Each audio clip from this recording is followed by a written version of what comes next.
Я приветствую вас, дорогие друзья, уважаемые гости и подписчики моего канала, а также канала Алексея Арестовича. Это стрим на двух каналах, наш понедельничный. Алексей Николаевич на связи. Алексей Николаевич, здравствуйте. Добрый вечер. Всем большое спасибо, уважаемые друзья, за то, что присутствуете, за то, что знаете, как обойти все самые разнообразные препоны на пути нашего сигнала и мысли, которыми, кстати, щедро делитесь и вы в вопросах. Формат очень простой нашего общения. QR-код, который видите возле меня, это возможность вне очереди в начале сессии вопросов и ответов озвучить свой вопрос, мнение, пожелание и представление о происходящем. QR-код, который видите возле Алексея Николаевича, это его школа мышления, поэтому переходите, ищите новые свежие семинары, как говорится, присоединяйтесь. Вопросы будут звучать в самом конце, также клуб зрителей, закрытый клуб зрителей Шелеста, там можно задавать вопросы. И, конечно, 100% можно также задавать вопросы, как говорится, непосредственно в чате трансляции. Но чат у нас, чтобы не дремал, а было интересно на протяжении всего эфира, есть предложение вот такой очень простой опрос сделать. Доверяете ли вы Зеленскому? Да? Доверяете или нет? Да, нет, больше некому. Или я не украинец, и слава богу. Поэтому этот вариант выбирают те, кто не из Украины. И, собственно, доверять, не доверять ему, это вопрос не к ним. В общем, голосуйте. Очень интересно. Сегодня вышла свежая социология, которая о многом говорит. Даже КМИС, который рисовал кучу процентов, сегодня показал падение на 10% доверия Зеленскому. Сам Зеленский в Вене, обо всем будем говорить. Алексей Николаевич, много вопросов было, и я хочу с этого начать все-таки наш основной формат беседы. Иран-Израиль. Как это отразится на Украине? Ну и тут сейчас многие, как футбольный матч, комментируют эти события. А кто за кого? А кто за Иран? А кто за Израиль? Буквально перед нашим эфиром свежайшее и горячее заявление Нетаньяху. Говорит, будем убивать аятоллу. То есть, пожалуйста. В Совбезе ООН это трактуется Израилем как самооборона, хотя по факту мы видим одно государство атакует другое государство.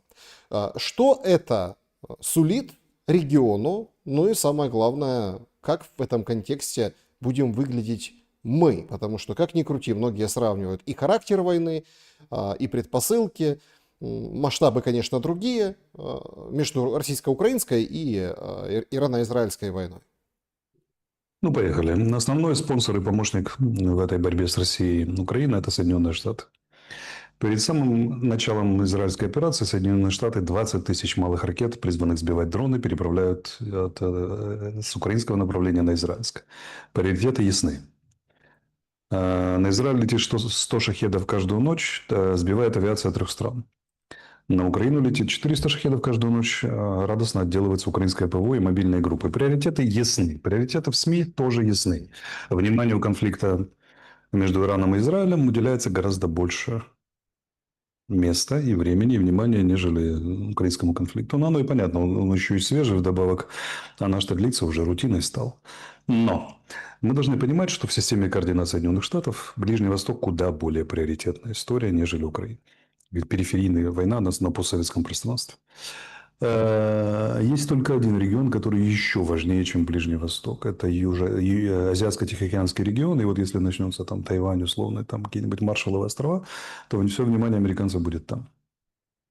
Но мы точно не можем сравниться по доле государственного, исторического и общественного внимания в этом конфликте. История с Ираном затяжная. Иран был союзником США и Израиля. Очень много лет, последовательным и так далее. В 1979 году теократическая революция.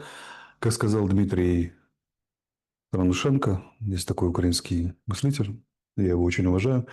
Он сказал, Иран – это армия Мовавира, власти аятолл. Все, что вы хотели, да? Вот. И доведенная до крайности армия Мовавира получает сейчас по голове.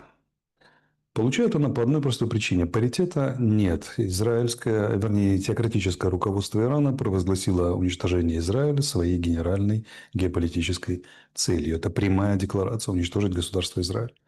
После того, как они это сделали, безумные люди или очень последовательные и мужественные люди, как посмотреть.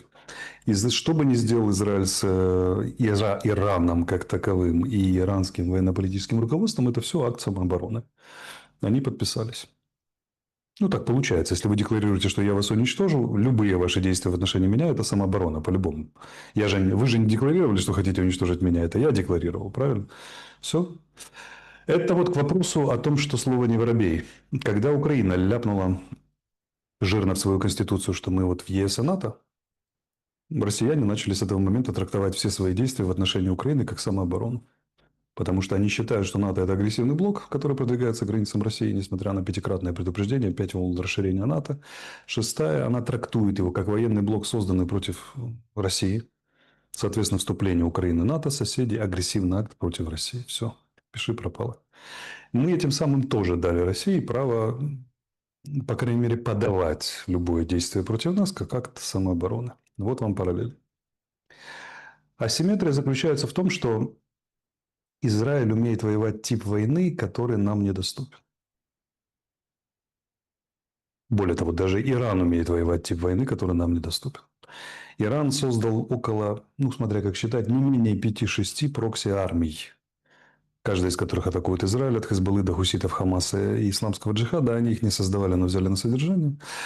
Имея в виду, что Израиль будет распят между разными вот этими прокси-армиями, и им будет не до Ирана. Кроме того, атаку против Ирана много-много лет сдерживали европейцы и американцы. По той простой причине, что там сложная система зависимости Ирана от Китая. И любой, кто поддерживает нападение на Иран, а не мирные переговоры с ним, напрягает отношения с Китаем, что явно не хотелось сделать раньше времени ни европейцам, ни американцам, плюс России. Тем не менее, Израиль атакует. Основная из ключевых точек, по которым идет дискуссия, знал ли Трамп. Трамп говорит: да господи, я день рождения праздновал, у меня ни сном, ни духом. Откуда? Какой Иран? Что вы говорите, что Иран? Ну что вы всерьез скажете тоже даже. Но понятное дело, что он знал. Вот, потому что обычный ответ из Ирана на израильские атаки – это удар по американским базам. Израиль не мог предупредить американских союзников, не предупредить о том, что американским силам на Ближнем Востоке грозит непосредственная опасность, иначе бы американцы не закрывали посольство, не выдавали бы рекомендации не появляться, не ехать, бояться и прочее, прочее. Все они знали, конечно же. Вот. Теперь, что касается технической стороны вопроса. Целью Израиля официально является ликвидация атомной ядерной программы, потому что недвусмысленно связана идея уничтожения Израиля с созданием ядерного оружия Ирана. И начали серию воздушных кампаний, поражено там почти 1000 целей, военное руководство, мы все это видели, не будем повторять, военное, политическое и так далее. И тут начинают накапливаться мелкие признаки. Израильтяне наносят удар по штаб-квартире департамента КСИР, Корпуса стражи Исламской революции. Это что-то типа НКВД. Лично преданные отряды полиции, теократического. Вот есть армия обычно, а есть национальная такая гвардия в стиле КСИРа, плюс спецслужбы, которые которые занимают особое место. Они занимаются частью экономики, экспортных и импортных схем, в том числе серых. Баснословно богатая организация с огромным влиянием. Она отвечает за все эти спецоперации против Израиля не только по всему миру. Ну, это, собственно, вооруженное крыло правое аятолл. И вот наносится удар когда по ПВО бьет КСИРа, это понятно, когда по руководству понятно, но вдруг наносится удар по зданию департамента, который занимался преследованием внутренней оппозиции в Иране. Та-да-да-да-та. Цели далекие от израильских непосредственно. Потом второй удар по центру, который камерами слежения занимается по всему Ирану. В том числе они занимались там исследованием таких вещей, кто не носит хиджаб, там, кто нарушает правила дорожного движения, все это бралось на карандаш, людей наказывали. В Иране очень непростая внутриполитическая ситуация. Мало того, что персы, по разным данным, то ли очень миноритарное большинство, то ли вообще меньшинство национальное. Потому что юго-запад, ближе к Ираку, арабский. А северо-восток и азербайджанский мало кто знает. Но в Азербайджане натуральном нашем живут 9 миллионов. А в Азербайджане иранском живет 18 по минимуму. По разным данным 26, называется 28 до 30. Там данные разнятся постоянно. Чем большая часть Азербайджана в Иране Ну, у них находится. сложные отношения между Да, собой. там очень сложные отношения. И кроме того, даже у классических персов очень сложные отношения со своей властью. За последние 5 лет в Иране было несколько крупных потрясений, когда бои, условный Майдан размером со всю страну, длились неделями с властями. И иногда казалось, что власти упадут. Поводы были символические. Женщина без хиджаба выступила, ее арестовали там и так далее, и так далее. Поэтому вся история борьбы за эмансипацию иранских женщин – это отдельная история.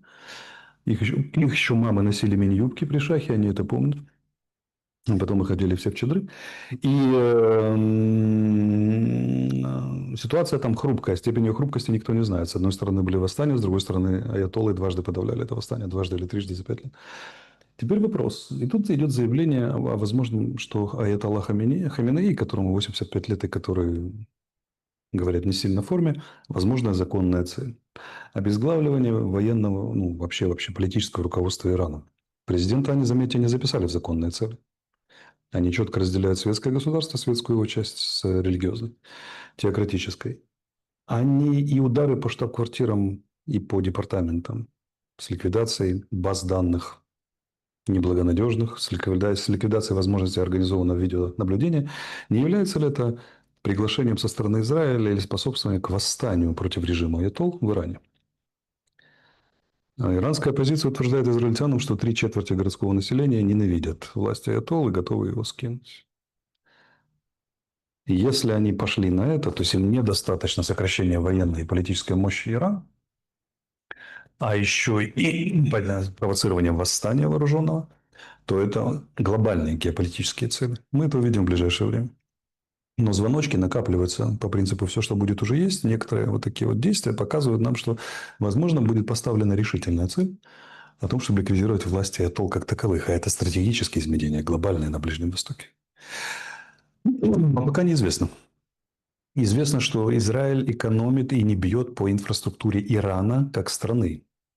Да, были удары по нефтеперерабатывающим заводам, но порты нет крупные, в том числе глубоководный порт единственный, через который идет 40% иранского импорта и экспорта. И если по нему ударить, то как бы экономика ложится. То есть, по сути, что? Они четко отделяют власть аятолл от светской структуры государства Иран как такового. И Нетаньяху в первый же день выступает с заявлением, что, друзья мои, наши враги – это аятоллы. Режим, который обещал нас уничтожить. Иранский народ нам не враг. Когда мы их скинем, он говорит, мы заживем снова и будем ближайшими союзниками. Когда-то, еще 40 лет назад с лишним, у Израиля не было более надежного союзника на Ближнем Востоке, чем светский шахский Иран. Там было теснейшее взаимодействие, теснейшая дружба такая. Так вот, возможно, они ведут дело к освобождению Ирана от власти аятолл. Это глобальное переформатирование ситуации. Напомню, что наследник Шаха живет в Лондоне. Как бы можно восстановить всю эту историю очень быстро, четко. И людей, желающих, чтобы Иран стал нормальным светским государством. То есть там есть потенциальные вожди. Есть структура, которая без аятолл прекрасно обходится. Та же армия, тот же президент Ирана, парламент и так далее. И есть огромное количество населения, то есть класс, на который можно опереться, средний класс, городское население и так далее, и так далее. В общем, Иран на пороге больших потрясений. Пойдет ли Израиль на сокрушение режима аятолл, мы не знаем. Мы посмотрим. Агентуры хватает, они могут и спровоцировать, и снабдить. И раз уж началась полноценная операция, то уж как-нибудь там где-то как-то что-то. Ну, в этом есть и Возможно, да. параллели, и, конечно, есть серьезные отличия. Первый и главный вопрос, все-таки, если возвращаться, да, и как бы бросать мостики на российско-украинскую, здесь есть о чем задуматься, безусловно, да, даже в том изложении, в котором вы, ну, как бы описали эту ситуацию и с таким мостиком на будущее. Давайте тогда вот посмотрим, да, то есть понятно, что Израиль рискует достаточно шибко. Сегодня вот в эти минуты мы в прямом эфире сейчас, может, застанем, будем наблюдать, хотя, может, это, наверное, позже будет немножко. В общем, ракеты уже полетели, и будет какой-то серьезный удар по Израилю, там, по Тель-Авиву и так далее, и так далее. Не знаю, как насчет Аятоллы, об этом только сегодня сказал Нетаньяху во всеуслышание, но был такой жуткий прилет по телерадиоцентру, где погибло 16 человек, это прям в прямом эфире, там все это видели, кадры разлетелись. В общем, Израиль ведет себя предельно агрессивно и жестко. Предельно. Если все-таки удар возмездия Ирана оценить, насколько ракетная массированная атака, а мы слышим о том, что первые ракетные залпы по Израилю были, ну, не бог весть какими ракетами, а как бы вкусное оставили на потом, имеется в виду самое современное вооружение, самые современные ракеты, и уже у Израиля проблемы с ПВО достаточно серьезные, об этом тоже пишут максимально объективно аналитики, то насколько через воздушную компоненту есть возможность у аятолл, у Ирана, ну, как бы сокрушить Израиль. Смотрите, пишут очень много чего. Тель-Авив в огне, да, убили, погибли, кстати, украинцы погибли, там семья погибла целая и так далее. Поэтому, но если смотреть на трезвые цифры выглядят так. У Ирана 360 пусковых установок, из них 120 уничтожено уже, треть. Средняя предварительная оценка была в 2000 ракет, которые должны были прилететь по Израилю, и 370 уже выпущена, шестая часть. То есть, когда они пытались вчера сделать крупный залп, около 20 ракетно-пусковых установок было уничтожено в момент выхода на позицию или там и попытки залпа. Потому что Израиль завоевал господство в воздухе, контролирует воздушное пространство, и когда над его территорией одновременно висит около 50 самолетов, не так просто произвести пуски. Тем более вынуждены все эти пусковые смещаться из западной части страны в центр. Это уже сложнее, меньше точности и так далее, и так далее. Да, он имеет эти возможности, но ночью ужаса, подобное тому, как устраивает Россия и Украине, Иран вряд ли сможет устроить Израиль. Здесь был прилет и по зданию Министерства обороны, но израильтяне к этому готовы. Всегда были заранее. И уж проводя такую операцию, они точно были готовы. Поэтому их командование тыла проводит свою операцию по безопасности гражданских. Я не вижу возможности у Ирана нанести серьезный ущерб Израилю. Да, они будут стрелять, да, будут гибнуть гражданские, но это несопоставимые величины. Здесь есть другое. Две ключевые развилки звучат так. Первое. Вступают ли Соединенные Штаты в военную операцию? Пока они играют доброго и злого полицейского, Израиль бомбит, выходит Трамп и говорит: да господи, делов-то, давайте договоримся, и все станет на свои места. Мы же вот всегда как родные, вот Путин готов быть посредником и так далее, и так далее. Вот. Но если там не получится, американцы присоединяются к операции, у них есть возможности, которые нет даже у израильского ВВС. Это, в частности, технические возможности по поражению заглубленных объектов. Там всякие противобункерные бомбы и прочее, прочее, прочее. Вот. Тогда Ирану не поздоровится в принципе. Это большой знак вопроса. И тогда, кстати, условия для смены режима Аятолл будут созданы куда более эффективно, если вмешаются американцы. Второй момент – это то, что Китай и Пакистан не спит. Иран – основной поставщик для Пакистана и Китая углеводородов. Ключевой. Более того, это огромная и существенная часть их влияния на Ближнем Востоке. Фактически они находятся в подобии союза политического, до некоторой степени военного. И часть шелкового пути, там система инфраструктуры, влияние в регионе и так далее, и так далее. Это две ядерные державы. Уже идут панические заявления о том, что они резко усилили военные поставки Ирану, усиливая его возможности по нанесению ударов по Израилю. Вопрос. Куда пойдет эта история? Представим себе, что это всего лишь поставки ракет, каких-то там еще там дронов и прочее, которые Иран сможет запускать по Израилю. Это одно. А, например, пакистанские ВВС, которые начинают прикрывать небо Ирана на F-16, F-15, которые там поставлены были США и так далее. Это уже другая совсем история для израильтян и американцев, возможно. Все очень неоднозначно. Особенно неоднозначен выбор Пакистана, который в значительной степени был ориентирован на США, а теперь ему приходится как-то вот это самое. Опять же, роль Индии в этих условиях. Поэтому пока мы можем мериться, кто сколько ударов нанес, но потенциально этот конфликт имеет возможность раскрутиться до такого маховика, что, ну, если не Третья мировая война, то 2,5 мировые войны, тут можно точно написать будет на этом конфликте. 3 ядерные державы фактически сейчас находятся в прокси-противостоянии. А, Израиль, Пакистан, Китай. Алексей Николаевич, чтобы вот закольцевать эту тему, понятно, будут приходить новости, будем, конечно, возвращаться, реагировать. Мы в прямом эфире, друзья, ставьте лайки обязательно. Я хотел бы там такие определенные нюансы уточнить. Нюанс первый. Ну, это, конечно, возможность сухопутных движений, как в одну, так и в другую сторону. Ну, не просто так вспомнили Пакистан. В Ираке поддерживают Иран люди, то есть это прям... То есть ровно так же, как задача Израиля сокрушить Иран с точки зрения внутриполитической дестабилизации, ну, то есть поднять людей против аятолл. Также в соседнем Ираке, который там частично разделяет Израиль и Иран, там вот поддерживают Иран. Многие осуждают конкретно Израиль, страны, которые вокруг. И Саудовская Аравия осуждает удары, и Турция, и, соответственно, ряд других государств. Возможен ли переход в какую-то сухопутную фазу? И да или нет, в контексте большой глобальной вот, геополитической, да, геостратегической игры, очень любопытно смотрится Такер Карлсон, который выходит и говорит, что война с Ираном может обернуться крахом глобального доминирования Соединенных Штатов Америки в принципе. То есть на кону не просто там у Израиля большие ставки, мы понимаем, а еще и у Америки. Что Давайте по думаете? порядку. Да, Давайте по порядку. У Ирака нет, даже у Ирака нет прямой границы с Израилем. да. Единственный путь из Ирака в Израиль – это тот, который был в 1973 году, когда они через Сирию зашли. И две страшные, или иракская танковая дивизия даже успела принять участие в последних боях 1973 года, войны 1973 года на голландских высотах на пути к Дамаску. Так вот, им придется пройти через Иорданию или через Сирию. Я думаю, любое движение со стороны Ирака очень внимательно отслеживается, и израильские ВВС разгромят их на марше, просто перекопают землей, скорее всего, да, и так далее, потому что силы, способные противостоять израильским ВВС на Ближнем Востоке, очень немного. Конкретно это могут быть ВВС Пакистана и ВВС Турции. Турция осуждает удары, но на самом деле Турция и Иран, мягко говоря, в нехороших отношениях, в том числе по вопросу Азербайджана.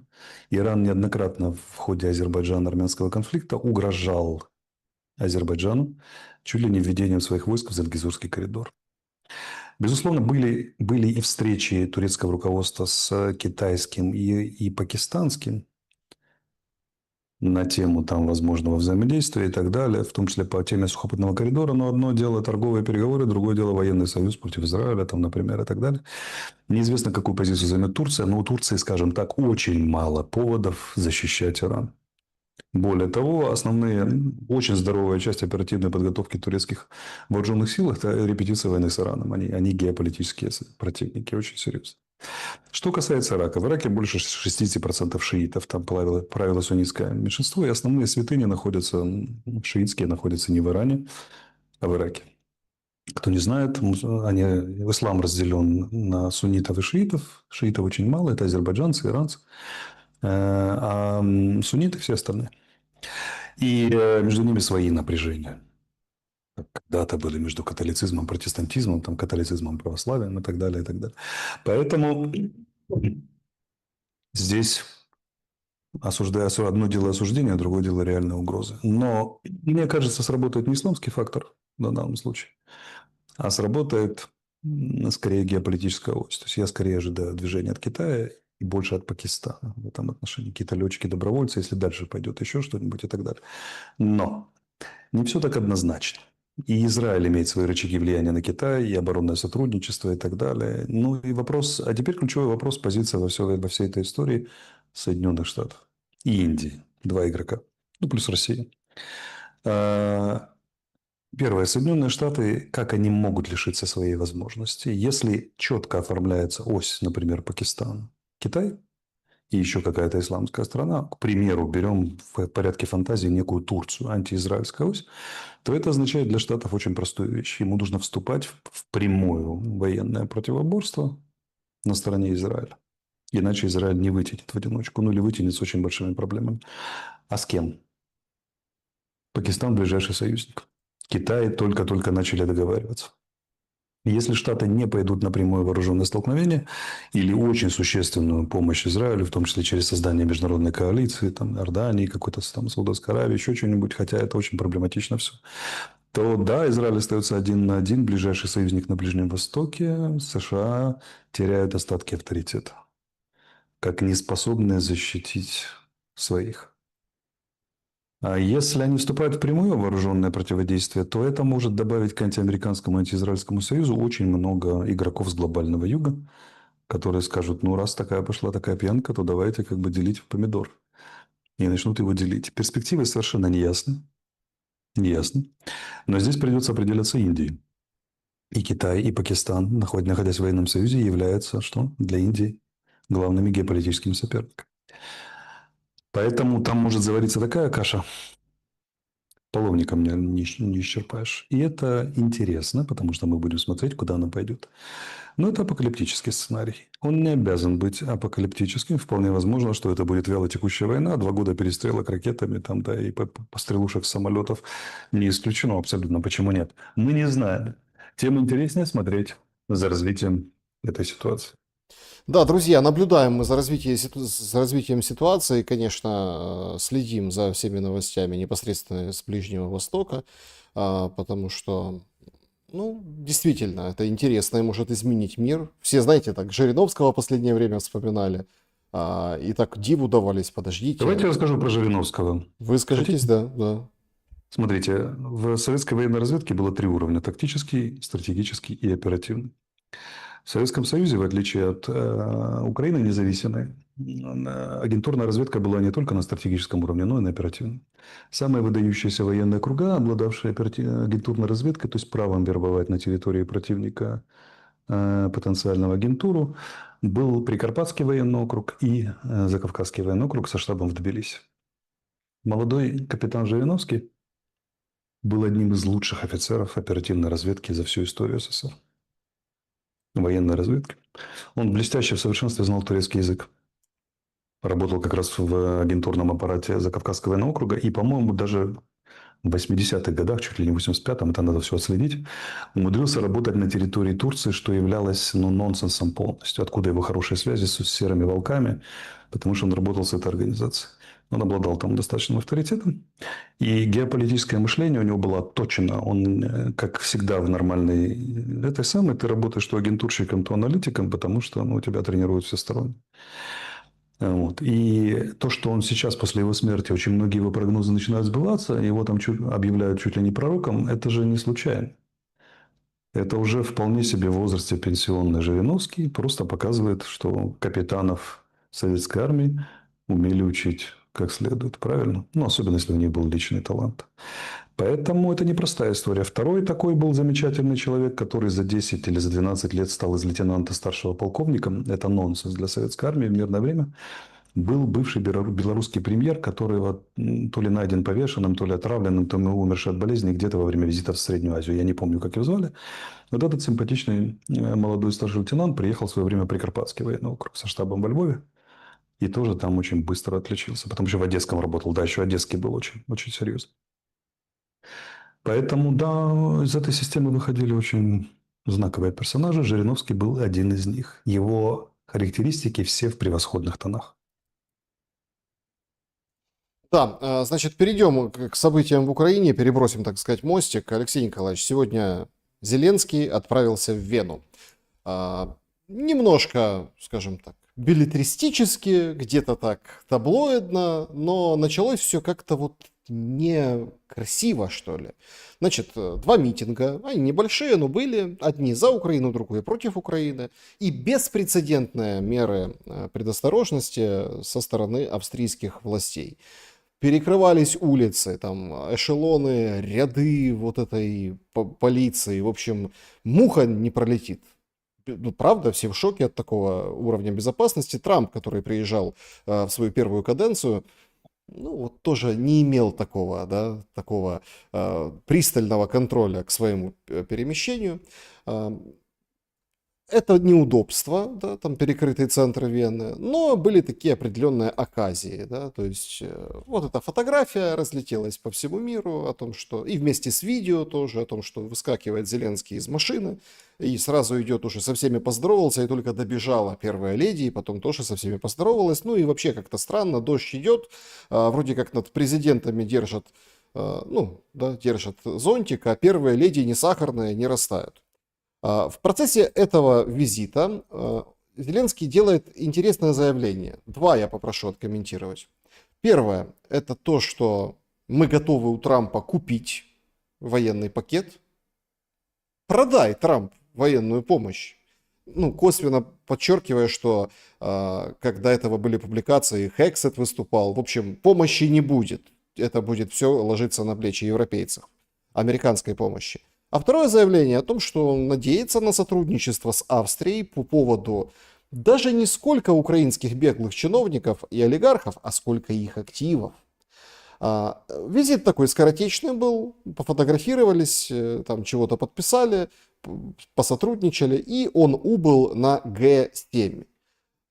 Если так попытаться оценить венский вальс Зеленского, на что вы обратили внимание и ну вот о чем говорят телодвижения Зеленского в Австрии?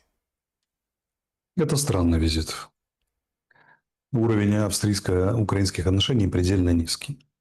По-моему, по данным, где-то в прессе австрийской мелькало, по-моему, около 4500 обращений со стороны Генпрокуратуры было по поводу украинцев, которые Австрия взяла под защиту или находятся в Вене по выдаче там, и всему остальному и так далее. Но Австрия известна тем, что она одна из немногих стран, которая не выдает никому никогда никого. В частности, она не выдала Фирташа американскому правосудию, которое явно имеет больше вес, чем пожелание Зеленского, правильно? Поэтому, что касается покупки, ну, тут все как бы это самое. То есть, или в офисе верят, что Трамп барыга, как они говорят между собой. В геополитике он ничего не понимает, так давайте купим. Он сможет объяснить американскому народу, что никакой помощи Украине уже нет, а что? А мы просто продаем, а это ваши деньги, налогоплательщики и так далее. То ли параллельно желание его подставить и сказать, смотрите, он даже не продает, поймать его за язык на его же риторике. Что дело все в том, что демократы вбахали 300 миллиардов в Украину на шару, а я вот типа забочусь о наших деньгах, о наших рабочих местах, и вот украинцы говорят, а давайте купим, а он говорит, нет, даже не продаем. Ага, говорят, значит, ты агент Краснова на стороне Путина. Мне кажется, это элемент скорее публичной антитрамповской борьбы. Попытка подставить Трампа, нежели всерьез желание получить пакеты вооружений, потому что если хочется пакета вооружений, это не решается в рамках публичной риторики, это тихо решается. Тем более, что Ермак недавно был, и Свериденко были в Вашингтоне, договаривайтесь не хочу. Что касается выдачи олигархов или их активов, для австрияков это очень смешно, потому что они никогда ничего не выдают, и это сигнал непонятно куда. Зеленский 100% знал, что Австрия не выдаст. То есть это, опять же, работа на себя любимого, как борца с олигархией. Это два медиазаявления, призванных подкачать его несколько подувядший рейтинг, даже по данным КМИСа, не имеющий никакого сколько-нибудь серьезного продолжения в сфере реальной политики. То есть это просто чистый пиар. Вот и все, как и большинство его публичных заявлений. Поэтому как-то это все даже комментировать. Такое. Все понятно. В пресс-брифинге, в пресс-подходе он еще заявил, что россияне предлагали обменять украинских детей на российских пленных. И это звучит в день, когда завершился процесс выдачи тел украинских солдат украинской стороне, со стороны России. Уже там есть подсчеты, их озвучивает российская сторона. В общем, тел 6050 и вроде как 78 отдали назад, хотя было там 27. Эта математика, конечно, бьет по голове, и мы видим, как включается антикриз. Животный антикриз, который напоминает стервятничество под прямым текстом, когда министр МВД Клименко начинает говорить о том, что да, вот там вперемешку части солдат украинских и российских, мы там будем все изучать, ДНК-тесты проводить, а на марафоне едином в пуле 24 канала вот там прям берут и открытым текстом объясняют, мол, люди, у россиян есть четкая задача, чтобы мы возмутились, ошарашенными будучи, вышли на Майдан. На самом деле, как практика, да, то есть берут одного человека, засовывают в разные мешки, считают как несколько, поэтому такая вот, собственно, цифра получается. А вообще, знаете, почему у них так много останков, и они нам передают? Потому что они рыли, выкапывали могилы на оккупированных территориях, и вот для пиара, для акции вот это вот делали. Поэтому люди добрые, не переживайте, не волнуйтесь. Такой людоедский антикриз можно воспринять только, ну, если здраво посмотреть на ситуацию, только в одном ключе. А ведь тема правда больная. 6050 на 78, и плюс еще 2200 там еще есть, то есть готовы еще как бы в довесок передать российская сторона Украине. Если стратегически разложить эту тему с пленными, ведь это, похоже, сейчас самый болезненный удар по Банковой. Или есть другие, более болезненные? Не самый. Давайте разделим и проясним. Первое. Почему россиян больше тел наших защитников, давайте это скажем? Потому что они наступающая армия. Они армия, которая оставляет за собой территорию, соответственно, тела погибших, оставшихся в окопах, остаются им. У армии, которая наступает, всегда больше пленных, всегда больше тел. Украинская армия отступающая, мы отходим, поэтому территория остается не за нами, и изымать оттуда тела во время отхода, да еще тела нападающих, не только своих, гораздо сложнее. Поэтому такое соотношение цифр. Это дело не в потерях. Потому что есть смешные российские боты, которые рассказывают, ну раз там украинцы дают 50 или 28 погибших, а россияне 6 тысяч, значит соотношение такое. Нет, это просто наступающая армия. Вот, например, Курская область. Россияне ее захватили, освободили, как хотите назовите, да. Но тела же остались, погибших украинских солдат остались, и офицеров остались у них, правильно. Наши отошли. Бои уже в Сумской области идут. Поэтому, ну, отступая, как вы думаете, сильно украинским военнослужащим до того, чтобы вывозить тела мертвых россиян, погибших? Нет. Поэтому здесь все понятно. Что касается трупоедской составляющей, ну, ваш покорный слуга еще в 2014 году записал видео знаменитое, которое называется «Вишневая Мартида». Напоминаю, что согласно Зигмунду Фрейду у человека есть две ведущие силы – либидо и мартида. Либидо – это не только сексуально, это вообще жажда жизни, желание жить. А мартида – это жажда смерти. Две силы, работающие в человеческой психике, в коллективном бессознательном, очень сильно. Землянка УПА, как антипроект, целиком ставит на трупоедство, на мартида. Культ смерти во всем. Центр Киева и многих других городов превращен в кладбище. Вечное празднование поражений. Круты там и прочее, прочее, вечное нытье, вечное там, вот все стали перед погибшими на колени. Кто не стал, не остановился, того штрафовали. Погибшие, погибшие, погибшие, кладбище, кладбище, кладбище, павшие, павшие, павшие и так далее, и так далее, и так далее. Этот проект не жизнеспособный, он мертвоспособный сам по себе. Его органическим свойством является воспевание смерти, культ смерти.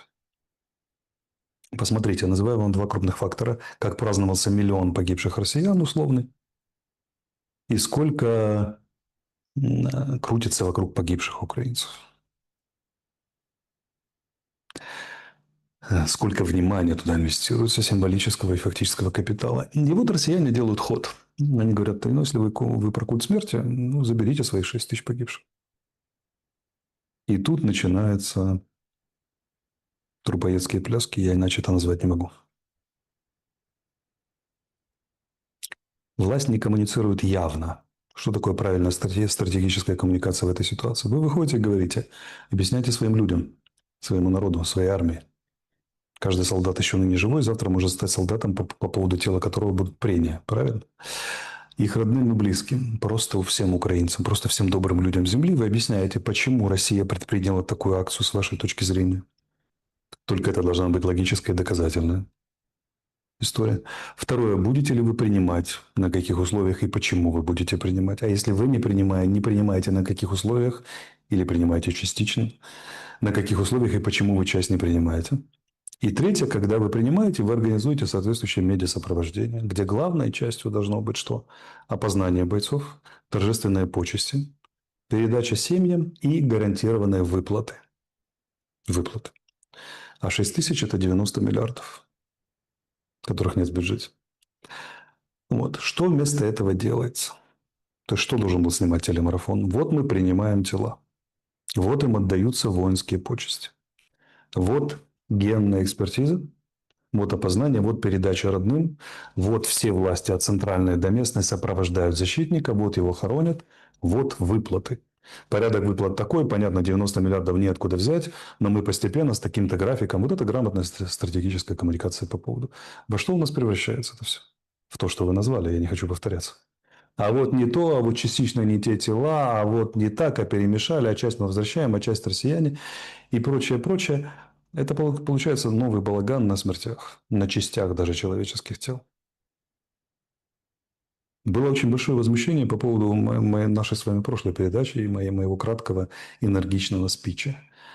А теперь смотрите. Сегодня я спокойно, благорасположен. И просто накидываю факты. Ну, еще не вечер, Алексей Николаевич. Смотрите, друзья мои, вот вы, да, сильно меня не любите. Это взаимно. Я имею в виду профессиональных украинцев, не всех. Хотя, кстати сказать, я получил огромное количество поддержки после этого спича. Более того, огромное количество людей из Западной Украины написали, или с Запада Украины, написали мне, сказали: Алексей, на самом деле все эти патриоты профессиональные задолбали и нас всех. Вы не думайте, что как бы мы тут все устали. Все устали. Так вот, как вы относитесь? У меня к вам вопрос. Не надо меня любить. Ненавидьте дальше. Это хорошо, это бодрит, это приятно, это ты чувствуешь, что не зря проживаешь жизнь. Вы себя спросите, как вы относитесь к этой истории с телами защитников? Попробуйте себе объяснить, как это. А еще подкину вам 3 вещи на размышления только на этой неделе, только за 2 прошедших дня. Лобановский не патриот. Верка Сердючка под уголовным делом. Андрей Данилко. И что-то опять своровали на сумских фортификациях. То есть город, который в 18 километрах от... Противник в 18 километрах от города. Давайте дружно поддержим эту власть. И мое такое предложение. Что еще остается в этой ситуации? Конечно же, ее поддерживать и считать самым лучшим президентом и доверять, доверять, доверять. Укреплений нет, над телами глумятся. Над всей этой ситуацией не могут даже выпутаться. Что еще? Как его? Да. И абсолютно бесноватый центральный сигнал, который начинает жрать уже своих. Лобановский гордость еще недавно был. Верка Сердючка, Андрей Данилко – это вообще квинтэссенция украинства. Это первый человек, который стал известен за пределами Украины, первый серьезный артист, который собирал огромные залы в той же России, и который первый отказался в России выступать, один из первых в 2014 году, хотя имел там просто несопоставимую популярность. Пока еще многие выступали. А кто Так больше... вот, Вот смотрите, это очень важный да. момент. Я прерву вас, с вашего позволения. Мгм. Потому что это вот прям... Это вот нерв ситуации. Понимаете, в чем дело? Вот вы вспомнили наш недельный разговор неделю назад, да, недельной Мгм. давности. Ведь тут сразу, когда ты человеку подносишь зеркало, ну вот всегда же человеку, например, которому там, можно же любого, ну, обидеть, да, по внешнему виду, там, вот зеркало, вот там нос крючком, уши лопоухие и так далее. Ну и человек как-то обижается. Но это как бы правда. Когда вот жестко, правда, неуместно, некультурно, ну вот ситуация с Сердючкой, с этими концертами, Алексей Николаевич, это мало того, что человек там, да, вот, украинство в том виде, там, где-то комичном, где-то каким, но мега популярным на всем мире, это действительно. А тут просто людям поднесли зеркало к самим себе. Идет война, идет наступление, тела передают. А в киевском, ну, этом клубе закрытом с бассейном жрут, пьют, светятся вот эти все там телочки, блогеры какие-то, хряпают по несколько там двойных вискарей, танцуют под эту песню. На кого здесь больше окрысились? На самих себя или на сердючку, что она спела свои там легендарные песни? Вот же в чем Смотрите, вопрос. это история лицемерия. Я позволю вам объяснить вещи, которые не понимают гражданские, которые одели погоны. Что вообще-то вооруженные силы существуют для того, чтобы в тылу жрали, бахали двойной шот, курили кальяны, праздновали свадьбы и запускали фейерверки. Это их прямая и святая обязанность. Более того, это единственная их обязанность. Если военные начинают ныть, что мы тут пока умираем, а они там, они не понимают свои основные функции. Военные и предназначены для того, чтобы умирать, пока они там. Так оно устроено. Это может быть плохо, это может вам не нравиться. Но оно так устроено, понимаете? Такая работа у военных — умирать, пока они все там. Я пару дней в этой жизни был военным, мне в голову не приходило как-то становиться в позу обиженного, потому что пока я тут в окопе, а они там гражданские там. Оно и понятно, что я как раз тут и в окопе для того, чтобы они там. Ну, как бы, ну, честно говоря, да. Ну, возможно, я, возможно, ошибаюсь, может, я что-то неправильно понимаю. Модно в этом сезоне страдать. Но я вам могу сказать другое, что есть некто Павел Александрович Щелин. Иногда он у вас выступает. Он высказал замечательную мысль. Он говорит, что политическое организованное украинство — это гностическая секта. И как всякая гностическая секта, она живет по принципу Дункана Маклауда. В живых должен остаться только один. Смотрите, преследование. Еще недавно преследовали русскоязыческих. Вот мы с вами были плохие. Сегодня они начинают жрать квинтэссенцию того, что считалось гордостью Украины за эти 34 года. А таких людей очень мало, кстати. Послезавтра одни герои начнут жрать друг друга. И одни широкочелюстные будут с другими широкочелюстными героями Украины соревноваться за то, кто кому подложит гранату в окошко. Потому что агностические секты, они копируют, давайте перейдем на религиозный, но они копируют сатану в чистом виде этого, в чистом виде незамутненном. А сатана должен всегда остаться один и замкнуть на себя весь мир в сатанинской любви к себе. Человек только тогда является человеком, и общество является человеком, когда они понимают, что они существуют ради смысла высшего, нежели они сами. И тут становятся, опять же, неприятные вопросы. Вот мне не хочется сводить каждую передачу к центральному вопросу. Мне хочется иногда поговорить о линии фронта, об Ираке и Иране. Мы с удовольствием поговорили. Но интеллектуально нечестно было бы не свести это к одному вопросу, потому что мышление в чистом виде — это выведение одних умозаключений из других и сведение его как можно меньшему количеству объяснений, желательно к одному. Не искусственно, а логически. Так вот, логическое объяснение звучит так. Политическое украинство не имеет смысла высшего себя. Оно служит только самому себе. Любая организация, сознание, индивидуальное, коллективное, которое замкнулось только на себе, в худшем смысле этого слова, не в смысле защиты границ, отстаивания самости и так далее, индивидуальности, а в смысле служения самому себе, оно занимается чистым, ничем не замутненным сатанизмом.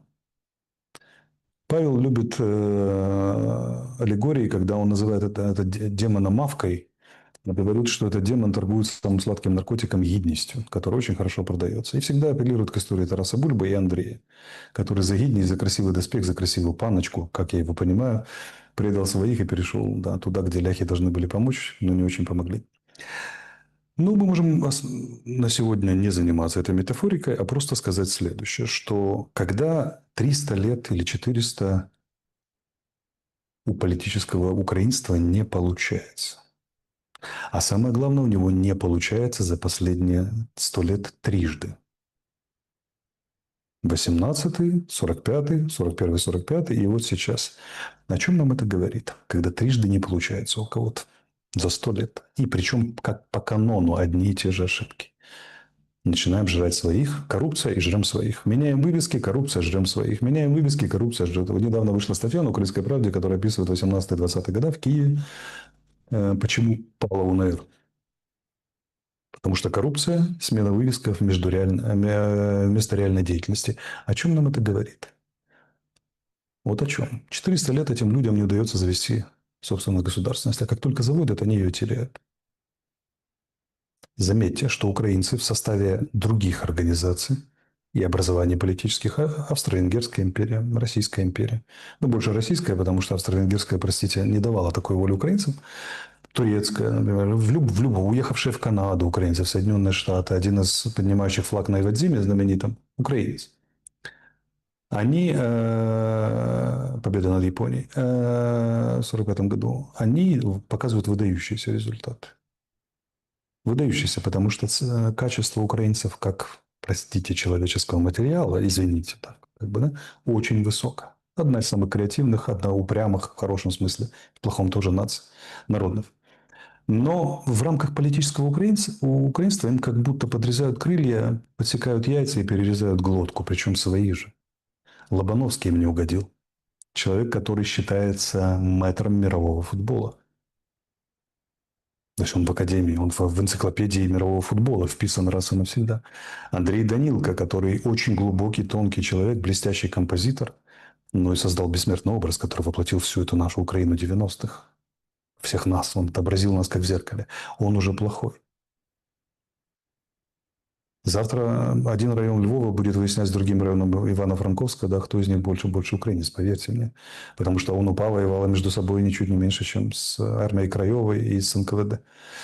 Потому что это свойство политического украинства. И как гностическая секта они доведут до того, что поубивают друг друга, и в живых останется только один.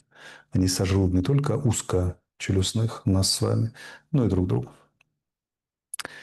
Поэтому это Поэтому, очень, как это это очень неприятная, получается, да, в очень живых неприятная, останутся русские, да, понимаете?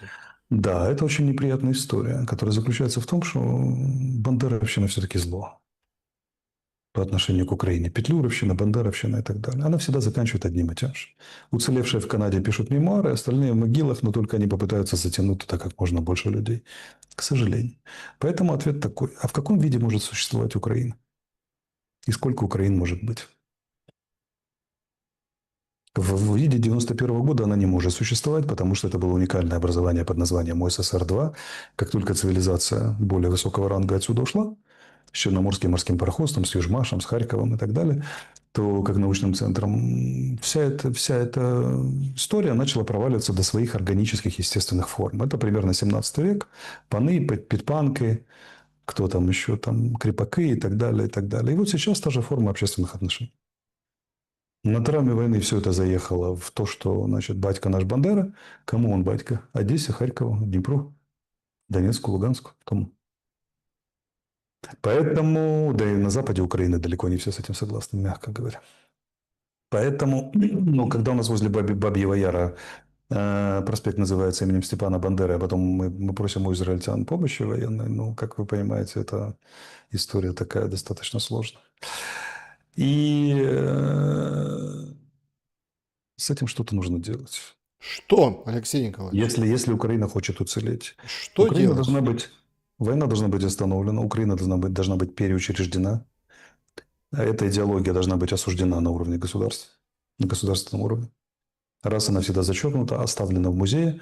И если хотят, чтобы Украина в каком-то виде существовала, украинская культура, украинская, да, там, я не знаю, что, мифология и так далее, то нужно этот яд выдавливать каждый день, ростки этой бандеровщины и петлюровщины. Каждый день выпарывать. Отделять чистую Украину от гнилой Украины. А поскольку центральный сигнал, наш один симпатичный криворусский хлопец сделал это все центральным сигналом, заметьте, что обещал-то он избирателям совершенно другое, потому что это дает здоровый хайп, и кроме того, он тщательно сообщает всем этим зигующим парням, что он как бы что, я ваш, я такой же. То не бейте меня так сильно, то это, ну, как бы сказать, тут надо выбирать или Украина, или вот эти все Зиги и прочее, и Хайли. Если Украина это из себя не выдавит, она будет уничтожена. За 10 лет, за 15 и так далее. Ну, есть Потому что надежда, по двум понимаешь? причинам. Эта история ничего не производит, она только разрушает. Второе, Россия не потерпит у своих границ подобную организацию. Страну размером с подобную организацию, с подобной идеологией, да и никто не потерпит. Эта организация не найдется, вернее, эта идеология не найдет сочувствия ни у кого в этом мире. То есть это самый верный способ растратить внешних союзников. А что Украина без внешних союзников? Ничего. Смотрите, Израиль, Азербайджан, Турция умеют четко понимать разницу между «хочу» и «могу». И они никогда не ставили внешнеполитических целей, которые больше, чем они могу. «Хочу» больше, чем «могу». А если им хотелось расширить это «хочу», то они десятками лет очень основательно работают над этим. Есть другой способ воевать.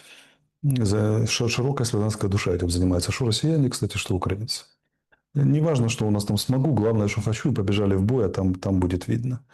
Системно. Бандеровщина вот эта организованная проводила политическая 34 года, проводила, ну, сначала было не так, потом медленно туда шли, да, все шли, проводила политику, что наше бескрайнее хочу, ну, как бы, причем тут могу. Мы просто хотим, и нам все должны. Кончилась эта кульминация. Записали ЕС и НАТО в Конституцию. Но ЕС-то ладно, а вот НАТО немножко как бы не пошло. 15 лет бедный Путин уговаривал, что это тупиковый путь, и он кончится чем-то нехорошим. Ну, вот как бы пошло. Теперь мы смотрим. Казалось бы, проклятый Путин напал. Сейчас нам эта организованная петлюровщина и бандеровщина должна что сделать? Показать боевой мастер-класс, как это вот бороться с москалями проклятыми. Но мы посмотрели, как она показывает. 45% оборонзаказа в воюющей стране. Отсутствие укреплений. Говорят, нет, это не настоящие националисты. Не настоящие. Настоящие националисты, они сражаются там ого-го на фронте, а вот эти чиновники – это негодяи и подлецы. А это люди, которые еще не понимают и не хотят понять, что это плоть от плоти этого антипроекта. Потому что суть его не в том, чтобы не говорить по-русски и бегать в вышиванке. Суть его в том, чтобы использовать государственный публичный символический капитал в личных целях. Так а в чем личная цель? Обогащение. Ну, просто тупо бабки? Политическая карьера, да, тупо бабки, карьера и так далее. А почему? Потому что нет символического единства. Воина политика отличается от бизнеса тем, что бизнес про максимизацию прибыли рациональную, а политика про символическое единство. При всей схожести процессов это абсолютно разные цели. Про символический капитал. А какой символический капитал у бандеровщины и петлюровщины? Про что это? Люди называют себя христианами и кричат «Украина понад все». Понад что? Понад Господа Бога? Понад церковь? Понад этический капитал, этическую планку? А на какую цельность вы работаете? На цельность трех западных областей? Так я могу вам открыть мой инстаграм и мой этот самый, мои перебивы. Вы увидите, какое количество людей из запада Украины пишут, что мы их ненавидим уже. Они нам вот здесь сидят все. Они нас достали уже. Что же вы, Алексей, так про запад Украины? Мы тоже все разные. И полно нормальных людей. Вот они прямо сейчас в чат мне пишут. И в сообщении.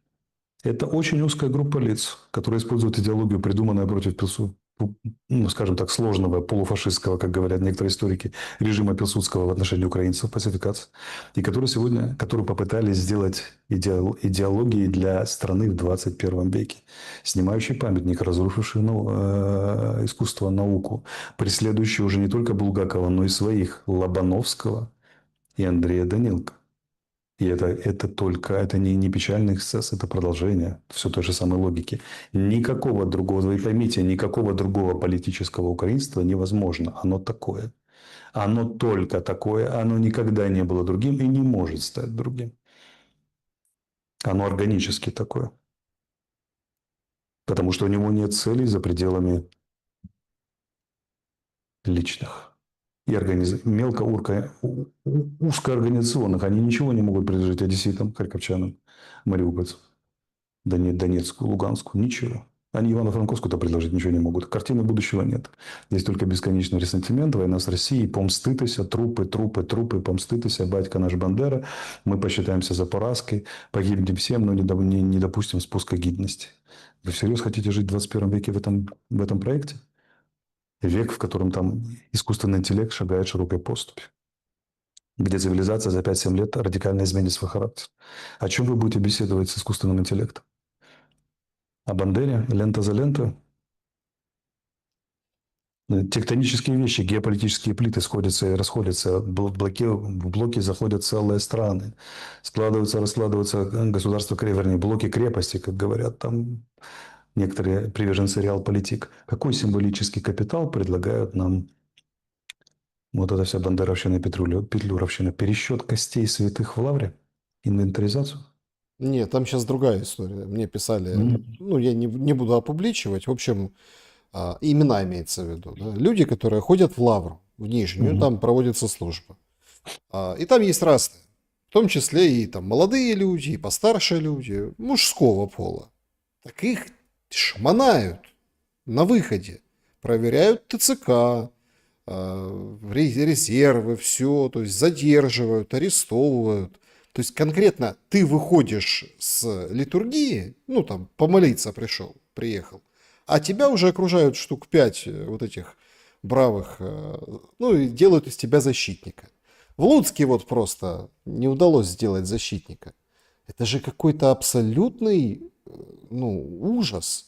А Как... как так получается, что священников УПЦ мобилизуют, а ПЦУ нет? Это какой сигнал передается? Равенство всех священных конфессий перед законом? Нет, Алексей Николаевич, не только их не мобилизуют. Бронь у вот это Аделаджио, Мунтян, Мгм. секты, чистой воды секты, А записанные в теперь, религиозной а теперь смотрите, организации. какая интересная штука. У меня у товарища 3 завода, которые производят мины. Это чугунное производство. 9-11 часов литья чугуна. Очень сложная работа, неблагодарная, вредная для здоровья и так далее. Кроме того, это работа с боеприпасами, то есть лицензированная деятельность, с взрывчаткой и так далее. Но он мины для фронта производит. Это же даже не какая-то там литургия, всего лишь 6 миллионов человек там, и так далее, последователей. Его ТЦК регулярно перед воротами устраивает засады и выгребает рабочих. Он выходит и говорит: ребята, вы вообще вменяемые, я же мины для фронта произвожу. Это же не окна, не панели, не презервативы, не игрушки, не самокаты. Это что? Это боеприпасы для фронта. Нам похер, набирайте женщин. Он говорит: иди сюда, заводит цех, говорит: посмотри, тут мужчины падают к концу рабочей смены, 9 часов в горячем цеху. Какие женщины, о чем ты говоришь? А нам все равно. Откупайтесь. Вот вам прескурант, плати, если хочешь, чтобы... Скажите, вы думаете всерьез, что с точки зрения законов людских и божеских такая структура может существовать и имеет право существовать, которая не дает производить боеприпасов для своей собственной воюющей армии, не строит им укреплений, не выполняет гособоронзаказ?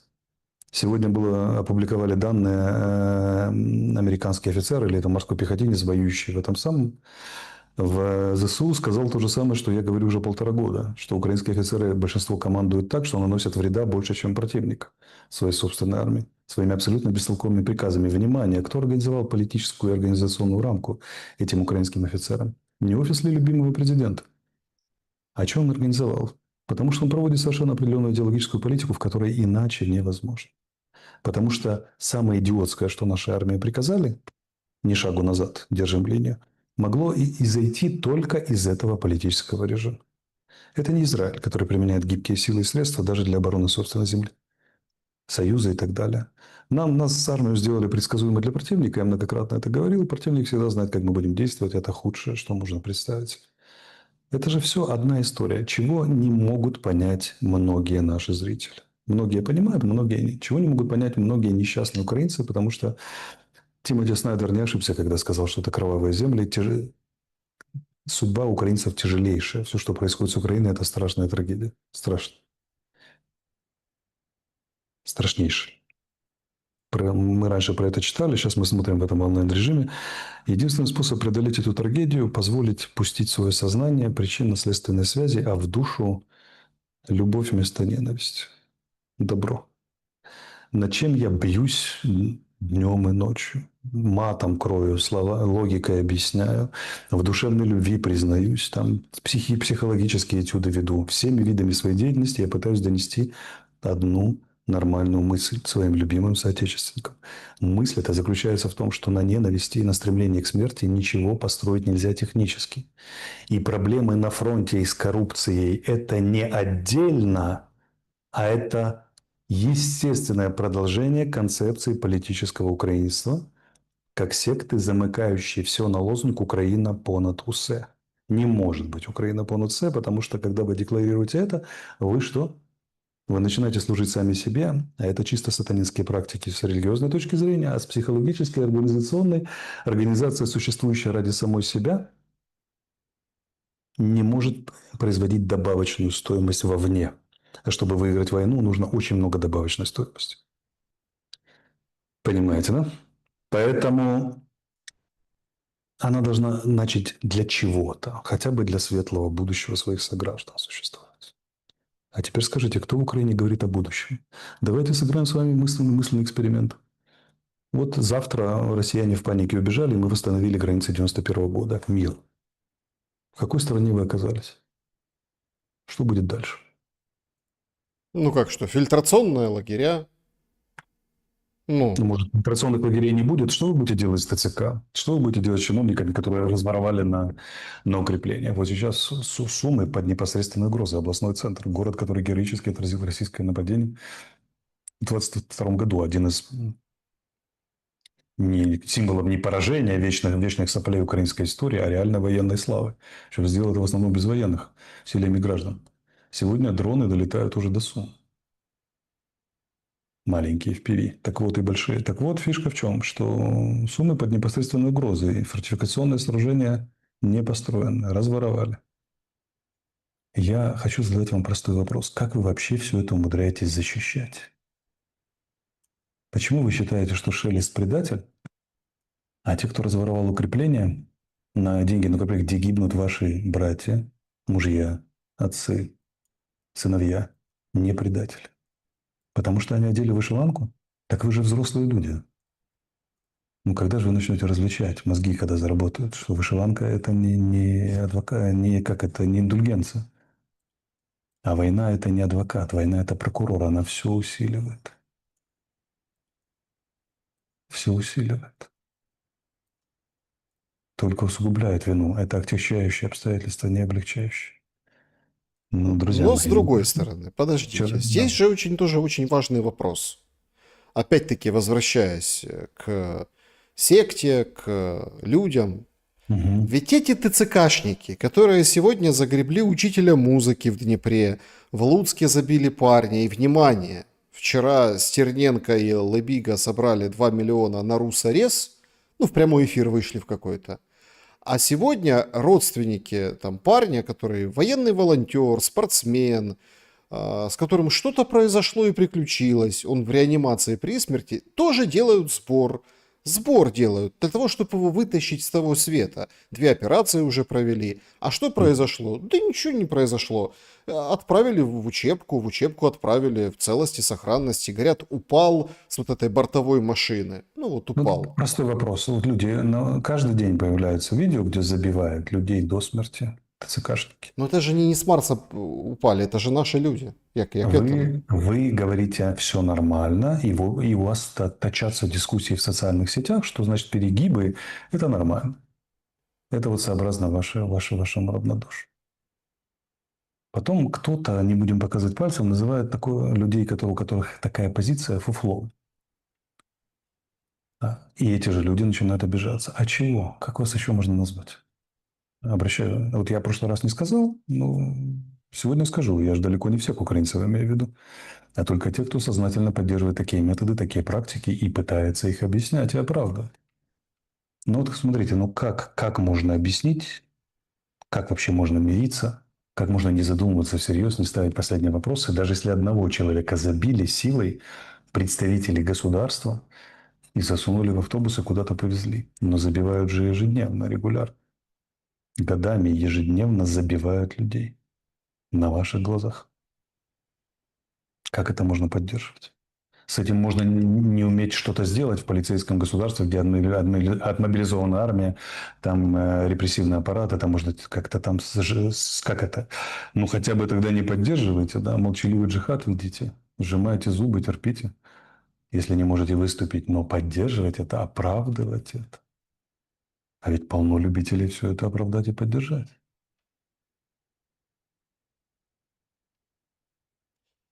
А, Алексей Николаевич, важный момент сейчас в эти минуты. Мы в прямом эфире. Всем, друзья, большое спасибо за то, что Мгм. смотрите. 38 тысяч у Алексея Николаевича, 26 у меня на канале. Поставьте лайки обязательно. Все-таки есть очень важные вещи, которые затерты. Я считаю, Мгм. затерты информационно, затерты неоправданно. Значит, у нас пришли за последние дни очень важные новости. Новость первая. Зеленский заявил, что возле Сум противник остановлен. Более того, Андреевку отбили назад. Правда, на картах это не подтверждается, с места это тоже не подтверждается, но он об этом заявляет. Все во всеуслышание. Это один момент. Второй момент. У нас с сегодняшнего дня теперь есть Южно-Слобожанский и Северо-Слобожанский фронт направления. Да? Ну, то есть Мгм. направление. Официально Генштаб ввел вот эту историю. А, И еще один очень важный пункт дня сегодняшнего, который тоже... Это ведь все в потоке вот этих эмоциональных новостей, никто не пытается анализировать. А Тарнавский, все, ну, по состоянию здоровья, вот, все, генерал Тарнавский на выход, то есть через ВЛК спишется. Это принципиально важная позиция, которая нужно рассматривать в контексте будущих событий на фронте. В эти минуты шахеды летят, говорят, баллистика будет и так далее. Что скажете по фронту? Давайте пройдемся и начнем вот именно с Сумского направления, как повлияет, да, вот эта подборка, как это, неважных новостей, проходящих одной строкой на ситуацию на земле. Ситуация на Земле очень простая. Значит, в Сумской области, даже если кого-то там отбросили, но это только на одном направлении. Мы же понимаем, да, что у противника там превосходство в силах и средствах. И даже если мы перебросили резервы, это значит, что их не хватит в другом месте. Посмотрим. Российское командование на фронте в 1700, а сейчас и более километров, в силу развитого оперативного искусства и логистических возможностей умудряется, я это говорил полгода назад, год назад, повторюсь еще раз, умудряется делать невозможную вещь. Оно перебрасывает по внешним операционным линиям войска быстрее в 2-2,5 раза, чем что? Чем украинцы по внутренним операционным, что явно противоречит геометрии, правилам геометрии и логистики. А все очень просто. Вы возьмите штат российской бригады мотострелковой и посмотрите, сколько там грузовых машин. Возьмите украинское и посмотрите, сколько там. Они открыты. Штаты в сети находятся. Вы все сразу поймете. Так вот, российское командование может и обладает возможностью маневрировать резервами. Оно войска из Крыма может перебросить на Сумское направление, потом на Покровское, с Покровского на Константиновское и так далее. У нас тут как-то мимо прошло.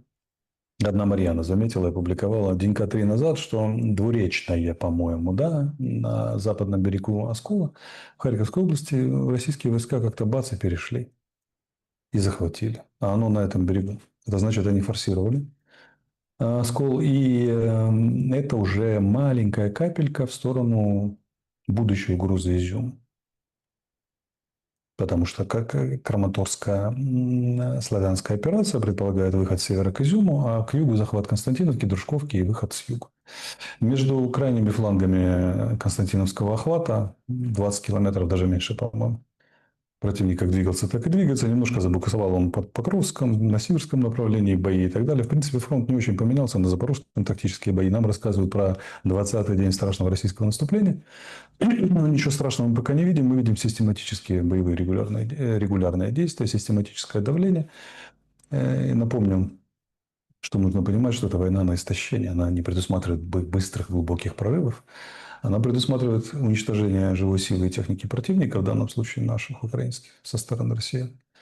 И оно предусматривает создание в обществе социально-политического напряжения и понижение качества мобилизируемых, которое она рано или поздно приведет к резкому или постепенному ухудшению положения на фронте и получению военного преимущества противника на фронте, обеспеченного негативными общественно-политическими, моральными, волевыми процессами, происходящими в тылу. Да, это пока еще фронт держится, да, пока еще как это, мобилизованные, которых нагребли и нагребают, что-то там удерживают, хотя из них 6 человек из 10 уходят в СЗЧ, либо отказываются выполнять свои обязанности, уже будучи в составе линейных частей. Но долго эта история продолжаться не может. Мы это говорили, повторяем и будем говорить. Неважно, что сейчас начертано на фронте. Ключевые вещи другие. Порядок проведения мобилизации, Раз. Качество мобилизируемых. Два. Их подготовки и использования. Третье. Наличие американской и вообще западной помощи. Если сильно заварится на Ближнем Востоке, американцы и так сейчас помощи не дают, то она физически уйдет туда, как ушло 20 тысяч ракет. Удары по тылу нарастают. Это тоже системные боевые действия. То есть гасятся тыл, напрягается фронт. Украинские мартидные чиновники, не строящие фортификацию, ворующие на гособоронзаказах, как бы, да, и мобилизирующих людей насильно делают все, чтобы качество украинского пехотинца упало настолько, что его задачи по выполнению на фронте стали, ну, с каждым днем все более проблемными. Алексей России Николаевич, спешить, сейчас да, мы, России спешить некуда, они просто мелят это все медленно очень. я хотел бы ваше мнение конкретно и точечно по Днепропетровской области узнать. Да, Тяни толкай. То вроде как перешли, то не перешли. это тоже не важно. Смотрите, мы попадаемся на крючки медийные. Вот важно, перешли или не перешли, не важно. Важно что? Например, если россияне начинают организовывать наступательные действия или наступление на Днепропетровскую область. А если они не предполагают этого, а пока этого не видно, то ну, какая разница, перешли или не перешли? Это символическое значение. Да, украинское коллективное бессознательно помешано на символизме в ущерб содержанию. Но я не собираюсь быть заложником этого в своей риторике. Я четко говорю, неважно, перешли они или не перешли. Важно, например, будет ли организовано наступление в глубину Днепропетровской области. Это да. А перешли, не перешли, заступили, не заступили, это детский сад, шестая группа, это несерьезно. То, что у них в планах на осеннюю кампанию и зимнюю захват Запорожья, Запорожской области, это да. Нужно для этого зайти в Днепропетровскую, они зайдут. Не нужно, не зайдут. Днепропетровская область на черта Донецка имеет очень мало населенных пунктов.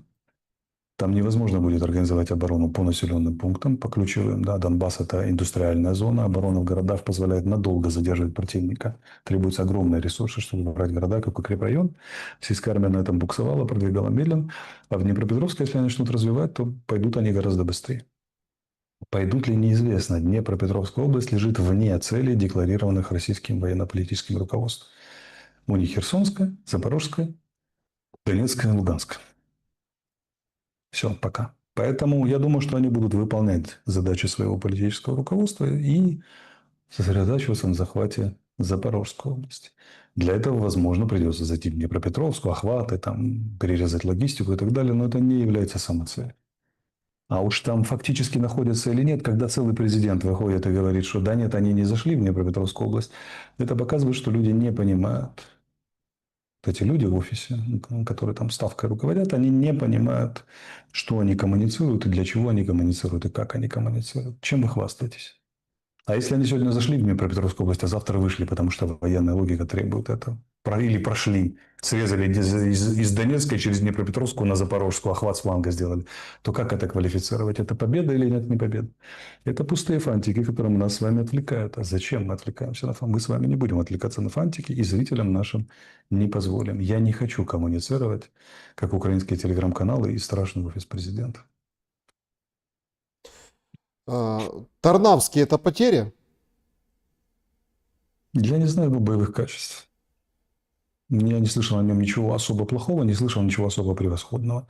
Другое дело, что он командовал уже на Херсонском направлении, где мы не можем похвастаться блестящей организацией. Вот. Там были и большие потери, и техники, и людей, и так далее. Но и внятной характеристики у меня его нет, поэтому я ничего не могу сказать содержательно по этому поводу. Ну, Да. один генерал – это никогда не потеря. Сейчас у нас накачка символическая идет Дропатова, что вот если Дропаты, то это потеря. Ну, хорошо, кому хочется так думать и накачать очередного идола на здоровье. Хотя Дропаты действительно талантливее, чем многие другие. Ну как, талантливее. Среднеспособный по сравнению с общим генеральским штабом украинским. Очень слабенький. Да, друзья, подведем итоги нашего сегодняшнего опроса на канале Александр Шелест. Доверяете ли вы Зеленскому? 2% да, 3% больше некому, 35% я не украинец, слава богу, и 59% нет. Ну, понятно, здесь скромно все, да, ну что там, какие-то там 27 тысяч онлайн смотрят, ну это на моем канале, где идет этот опрос. Ну, подумаешь там, ну вот у Арестовича за 40 перевалило тысяч онлайна. И люди вот так голосуют, то есть не доверяют. Чтобы прокомментировать этот опрос, я хочу вот так зайти. Так и Зеленский, Алексей Николаевич. Ну вот смотрите, ну он же ну не может же он быть до конца отбитым, или как там сейчас там пишут, там говорят и критикуют, там, зависимым человеком от определенных веществ, чтобы не понимать этой реальности. Он же сам где-то должен же понимать, что, ну, теряет доверие у этих украинцев. Нужно украинцам дать что-то другое, какую-то надежду. Смотрите, ничего. Это проект ничего не может дать, а они рассчитывают только на одно. Дело в том, что российская армия продвигается действительно медленно. Потому что у нее не стоит целью быстро захвата территории. Российский способ воевать – это про перемалывание противника. Если нет у противника армии, то территорию сдается сама. Все очень просто. Когда они пытались быстро захватить территорию в начале войны, они получили столь горькие уроки, что с тех пор перешли к другому способу воевать. С натовского, который шок и трепет, на традиционный российский. Просто перемалываем противника.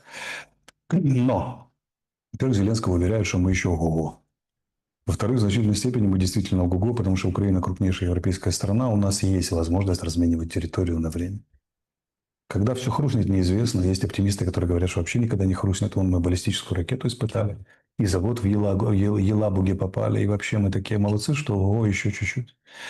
Но и все устраивает. Да, медленно отступаем, но русня же несет потери, целый миллион мы убили, мы такие молодцы, еще 1 миллион убьем там и прочее, прочее. Все это время он находится у власти, все это время ему ничего не угрожает. Все это время Европа там его прочит в лидеры как бы свободного мира, а большинство несчастных украинцев в ужасе, вцепившихся в отсутствие всякой перспективы, поддерживают страшного резидента, потому что, ну а как, вот, во-первых, часть поддерживает не Зеленского, а институт президентства, главнокомандующий, и здесь их можно понять, а вторые такие верят, что Зеленский могучий лидер. Но есть такие люди, они действительно так думают. Поэтому какой-то минимум у него будет, а даже если у него минимума поддержки не будет, у него полицейский аппарат в его подчинении огромный, репрессивный. Куда ты денешься? И вот здесь четкое совпадение с центральным сигналом. А ту их всяко неправильно чулюсных. Вот и все. А он, весь этот полицейский аппарат, весь этот центральный сигнал, все эти башни работают на пробуждение худшего в человеке. Война и так повод стать худшим. Смотрите, война плоха тем, что в людях она начинает звать, манить, как магнит, вытягивать самое худшее из душ. Нужно огромное усилие, чтобы этому противостоять. Война реально вытаскивает из человека самое подлое. Вот человек, он большой, широкий, в нем есть и подлость. Она начинает подлое вытаскивать и усиливать. Нужны огромные усилия, чтобы оставаться нормальным человеком на войне. Вот из всех решений принимается, выбирается самая подлая часть по отношению к своим же. А центральная власть, вместо того, чтобы это купировать, звать к свету людей, каким-то образцам этическим, она делает ставку на усиление расчеловечивания и подлости. Но ты не можешь расчеловечить противника без того, чтобы не расчеловечить своих, а потом не расчеловечиться самому. Так это работает. Поэтому украинцев расчеловечивает центральный сигнал. Власть Зеленского развращает украинцев. Вместо того, чтобы демонстрировать светлые образцы или хотя бы поменьше воровать, оно ставит ставку на все самое худшее. Оно возводит невыполнение гособоронзаказа в норму. Воровство на укреплениях, да, ради бога. В избиение ТЦК так и надо. Ну И да, расчерчивание трупы, противника, и танцы на разделенных трупах по разным мешкам. да, Вот это эта история. трупы передали, Поэтому, чтобы похоронить по-человечески, а нам говорят в разных мешках, это, ну, да. да. Поэтому у Зеленского все хорошо. Он искренне верит, что россияне будут брать Запорожье, там Полтаву, ну еще года 2. За это время в мире так много изменится, что, возможно, даже Трамп уйдет, а демократы снова возобновят помощь, и все будет снова хорошо. Вот их политика – тянуть время до бесконечности. Сколько потом погибнет украинцев, их, честно говоря, не сильно волнует, поверьте, сколько территорий будет потеряно. Даже если бы останется только правобережье, то ну и там вполне себе президент, даже правобережная Украина – одна из самых крупнейших стран Европы и мира. Почему нет? Можно править. Ну, по поводу лидеров они, конечно, мельчают. Вот эти кадры Да. приходят из Г7. Значит, вот о чем-то так шушукается Мелани и Макрон. Они прикрывают рот вот таким вот образом, ну, чтобы по губам, потому что все уже считали. Вот Трамп, у Трампа хорошее всегда настроение, у всех европейских, ну и не только европейских партнеров, вот опять Мелани, да, то есть мы видим это, конечно, потрясающе, как они все это. Стармер, как всегда, перепуганный Вы с не салфеткой. понимаете, как работает власть. Я много раз это видел. Вот, офис же достаточно заигрывал со всякими блогерами, там, дилерами общественного мнения, с оппозицией и так далее. Вот человек приходит в офис, он такой гордый. Сначала бюро пропусков. Он проходит там все это самое, выкладывает ключи, там, наушники и прочее. Рамочку проходит, он уже такой потише. Потом он поднимается, идет там на 4-й этаж. И вот с каждым этажом он все меньше, меньше и меньше. Потом он проходит рамку вот на 4-м этаже, идет по красному ковру. Он становится маленький, маленький, маленький. А кабинетик он приходит совсем мелкий такой же. Потому что власть давит. Реально давит и очень сильно. Очень мало людей может этому противостоять. А в кабинете у резидента тише благодать. Вы не представляете, это самое уютное место на свете. Там тишина, покой, тебе кофе, бутерброды приносят по звонку. И если ты приходишь с какими-то кричащими проблемами, проблемами солдат-инвалидов, например, да, там, то это все кажется какой-то такой надуманной глупостью, чтобы поколебать настроение, испортить вкус чая отцу нации, который сидит и думает о нас, о грешных, о серых и так далее. Людей, способных противостоять этому гипнозу, очень-очень мало. Я видел очень крепких людей, которые в Украине, да, решающие вопросы, да, которые сдувались вот так просто, сделав эти 30 шагов по красной дорожке. А самое главное, я очень любил приносить проблемы, и когда ты приносишь проблемы, ты таким дураком себе кажешься. Там все хорошо, там все тихо, спокойно, там все решается. Там совсем другое мироощущение, и это в кабинете каждого политика. Поэтому да, они улыбаются, потому что паны не гибнут. Гибнут кто? Холопы. Под Да. панки их хватают, сажают в автобусики и посылают в посадочки помирать. А с пупанов все хорошо, что им волноваться. И в каком-то варианте это в каждой стране, только мирное время все это замазывает. Понимаете, чего не понимают люди, что лезвие вот так вот движется на каждого. Вот вопрос, когда каждый с ним встретится, с этим лезвием. Да, значит, Алексей Николаевич, очень много вопросов. Да. По формату вопросов. Сначала там, по QR-коду, клуб зрителей, сообщество YouTube и чаты. Один и второй. Пробежим, как бы попытаемся. Ну, все зависит от вопросов, конечно. Никто никого не ограничивает по времени, но стараемся динамично. Потому что это тоже очень любимая часть наших с вами бесед по понедельникам. Аудитории, ну, что сказать, очень нравится. Значит, поехали. Ливан из Грузии. Вот вы упомянули, что Россия встала в позу самообороны, когда Украина, кстати, Грузия тоже, занесла НАТО и Евросоюз в Конституцию и начала превентивную войну, как и в Грузии. Как по мне, это не совсем верный довод от вас. Вот приняли в альянс Финляндию, у которого границы гораздо ближе к обеим российским столицам, в Москве и Петербургу. И что? Где такая же реакция Москвы, какая была сперва в Грузии, а потом в Украине? Думаю, это относится просто к сферам влияния, нежели к НАТО и Евросоюзу. Так а что это меняет? Украина и Грузия с точки зрения Москвы находятся в их сфере влияния. И вдруг они решили пойти в другую сферу влияния. Ну, кто отпустит? Вот представьте, что вы ларек где-нибудь, например, владелец ларька, 2 ларьков на тбилисском рынке. И вдруг один ларек говорит, а лично я полечу прямо на солнце и пойду в другую сферу влияния. Как вы будете реагировать? Все очень просто. Что вы объяснили этим вопросом? Что значит не совсем верно? Да, вы не совсем верно, но вы предложили другое логическое объяснение, пусть даже оно лучше моего. Мы находимся с точки зрения Москвы в их сфере влияния, когда мы пытаемся сменить сферу влияния, они предпринимают активные действия. Все. Олег, Алексей, при том, что вы являетесь большим другом азербайджанского народа, нежели больше другом азербайджанского, нежели армянского. Скажите объективно, считаете ли вы, что Пашинян действует в интересах своего государства? Умело делает шаги назад, ищет выходы, не убивая своих солдат. Считаете ли вы, что Зеленскому нужно у него учиться? Смотрите, давайте по порядку. Я являюсь большим другом азербайджанского народа, но это абсолютно не означает, что я считаю народ Армении каким-то неправильным или там недостойным. Я не могу сказать, что я являюсь его другом. Но, например, мой отец, который работал с армянами, сказал, что это один из народов, произведших наиболее глубокое впечатление на него. А мой отец работал больше, чем 60 нациями в силу там своего преподавательского этого самого и так далее. А я к мнению своего отца прислушиваюсь почти, практически безоговорочно. Да и несколько моих встреч с армянами показывали, что это очень глубокие люди. Я знаю, азербайджанцы многим не нравятся, но это те азербайджанцы, которые, как у нас, вышиватники, которые находятся в крайней позиции. Поэтому я не делю народы. Даже во время 44-дневной войны я старался оценивать политику. И заметьте, Пашиняну я сделал немало комплиментов, и есть за что. Наделал множество ошибок, в частности, отправив своего сына служить в Карабах, а потом накануне войны съездивший туда на свадьбу, то есть личное оскорбление, нанесшее азербайджанскому народу и лидеру, которые предлагали ему мирный исход. Он сумел разгромить могущественный карабахский клан, перешел после проигранной войны, пошел на перевыборы и победил, разгромил несколько военных заговоров против себя. Выдающийся политик, который сегодня может сделать вообще очень важную вещь – помирить Армению с соседями. Армения государство изолированное с соседями от моря, от всего, и оно обречено иметь хорошие отношения с соседями. Это очень тяжело дается армянскому народу, слишком много ему рассказывали про величие, ну, все вот эти наши стандартные истории.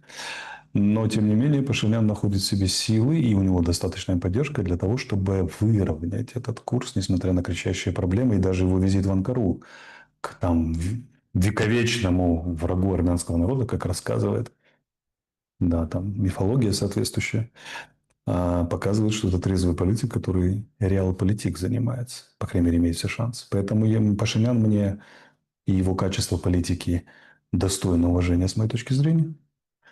Но я могу сказать, что для меня качество азербайджанской политики все-таки является недосягаемым на сегодня. Вот образцовым. Поэтому здесь, да, не поспоришь. Мгм. Кстати, я собираюсь в Баку прогуляться по набережной, посмотреть Каспийское море. Так что, если вы вдруг меня внезапно увидите в Баку когда-нибудь, я не знаю еще даты, знаете, это не я, вернее, это не мой двоюродный брат-близнец, а действительно натуральный арестович. Так что, да, где-то там будем с вами знакомиться и фотографироваться. Мгм. Хорошо, хороший анонс. Лекс спрашивает. Некоторые эксперты говорят, что уже в конце этого месяца будет некая точка бифуркации как в экономике, так и на фронте. Видите ли вы признаки этого? Ведь то, что будет, уже есть. Я не специалист по бифуркации в экономике. Поэтому я не знаю, что там будет, когда оно треснет. Могу сказать, времена сейчас такие, что любой день может стать точкой бифуркации, а может не произойти бифуркация еще 5 лет. И ожидание чуда – это, во-первых, очень человеческое, во-вторых, очень присуще христианским цивилизациям, даже если вы атеист. Потому что христиане всегда живут в окончании, а испокон веков живут в ожидании окончания конца света. Характерный признак христианского мировоззрения, мироощущения, картины мира – это то, что каждое поколение кажется самым важным и самым последним перед апокалипсисом. А, соответственно, каждый день кажется самым важным перед апокалипсисом. Вот завтра все будет иначе. И несмотря на то, что завтра действительно все будет иначе, все-таки это не последний день, и не последнее поколение, и не последняя точка бифуркации. Да, но это такой, знаете, тут есть элементы инфо-цыганства.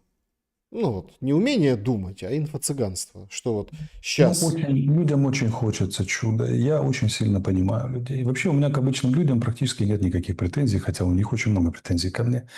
И да, есть доля ответственности персональная у каждого человека, и ему дают полноту информации, и ему не скрыться от того, что он не хотел одну информацию воспринимать, а избирательно другую. Но все-таки простой человек – это объект манипуляции со стороны сильных мира сего. Вот я иногда могу пройтись по простому человеку очень жестко, но все-таки я за простых людей, за обычных людей, за манипулируемых. А вот к манипулянтам у меня очень много вопросов. Олег спрашивает, ой, какой интересный тут. В общем, сценарий, как вы оцениваете? США при Трампе вступают в прямой военный конфликт с Ираном на стороне Израиля, например, после массированной атаки со стороны Тегерана. В это же время Европа, возможно, Польша, Франция, вводят контингенты в Украину без поддержки США, поскольку Трамп не хочет открывать второй фронт и сохраняет хорошие отношения с Путиным. А Китай, увидев, что США перегружены, и дистанцирован от Европы, идет силой на Тайвань или Южно-Китайское море. То есть блоки перестают действовать, единые системы НАТО не работают, союзники действуют врозь. Это классическая Третья мировая, скорее распад глобального порядка, начало многополюсной хаотичной войны, где каждая держава воюет за свое. США с Ираном, Европа с Россией, Китай с Тайванем. Возможен этот сценарий? Если да, то чем он может закончиться? Возможно. Тем же, чем он закончится в любом варианте, даже если сценарий будет не такой. Мир поделится на, скажем так, на блоки крепости. примерно распадется по цивилизациям, по Хантингтону. 7 основных цивилизаций. И все. И это будет его ближайшее будущее, 15-20 лет. А через 30 лет мир будет настолько другим, что посмотрим. Сейчас трудно даже предполагать. Ну и технологически в развитии, конечно, это будет Да не, совершенно... ну, искусственный интеллект в ближайшие 7 лет изменит вообще все. Все, что мы знали про цивилизацию. Поэтому что там будет через 15 лет, это тоже большая история. Богдан Петров, хотів би запитати, чи можливо у певному форматі відновити радянську технічно-математичну освіту як проект і ідею? Чи можливо людям у даній ситуації показати перспективу фундаментальної науки як єдиний шлях у майбутнє? Ой, який хороший Невозможно, вопрос. на жаль, неможливо. Объясняю почему. Потому что для этого нужна сверхпроектность и сверхзадачи. Для того, чтобы содержать, финансировать фундаментальную науку, а тем более переводить ее в фундаментальные практики производственные, нужно иметь генеральную цель, превышающую цели утилитарные, замыкающиеся как раз на самих себе. Организованное политическое украинство технически невозможно. Если вам кажется, что за 34 года не собрались, потому что были плохие президенты, это не так. Это не плохие президенты, это суть плохая. Не нужна фундаментальная наука землянки УПА. В принципе, не нужна. Ей нужен хор плакальщиц, который будет плакать про величие былое. Это же чистое язычество. Оно в будущее вообще не направлено. Какая фундаментальная наука? О чем вы? Про что? Мгм. Мария Лепитова, пламенно и лично обнимаю Алексея Николаевича с любовью. Вопрос, 94-й год, Чечня, там были ВСУ? Спасибо. Нет, конечно, там не было никаких ВСУ. Помене и близко. Если вы помните, тогда ВСУ активно сочувствовала российской армии. Массово, поголовно. Потому что даже с Одесского института сухопутных войск я был на первом курсе, с 4-го курса до 95-го года могли выбрать выпускники военных вузов, могли выбрать, в какой стране СНГ они будут служить. Действовал обмен. И многие, наверное, человек 6 ушло с 4-го курса, ушло в Россию. Мы знали их судьбу, они приезжали, рассказывали, они воевали в Чечне и так далее, и так далее. И все массово сочувствовали российской армии. Тогда еще не было этого разделения. А немногие националисты, да, там воевали. В частности, кто там наш безвременно погибший. Александр, как его там? Сейчас уже не помню. Яценюк воевал в Чечне. Вот это я помню. Да. Я помню эти фотографии, эти все, ну, этот разгон был. Владислав Дидук, Алексей, придет ли война в Польшу? Я тут 6 лет, боюсь, что придет война. Думаю, переехать с семьей в США. Посоветуйте, как другу оставаться, или тут у нас все прекрасно и готовиться, или готовиться к переезду. Спасибо, люблю вас. Может прийти война в Польшу в кратчайшее время, а вы боитесь быть мобилизованным в польскую армию? Или как? Нет, войны, я так понял, боится человек. Хотя если 6 лет живет, то может уже Да, даже... ну вы хорошо интегрированы в общество, будете решать. Да к тому же Польша же вряд ли закроет границы в случае войны. Это же Евросоюз. Евросоюз не закрывает границы даже во время войны. Но выскочите, ради бога, всей семьей. Вам нужно решать самому. Я не даю такие советы. Мгм. Олег Шуляк. Ух, там каверзный вопрос. А скажите честно, как вы умеете?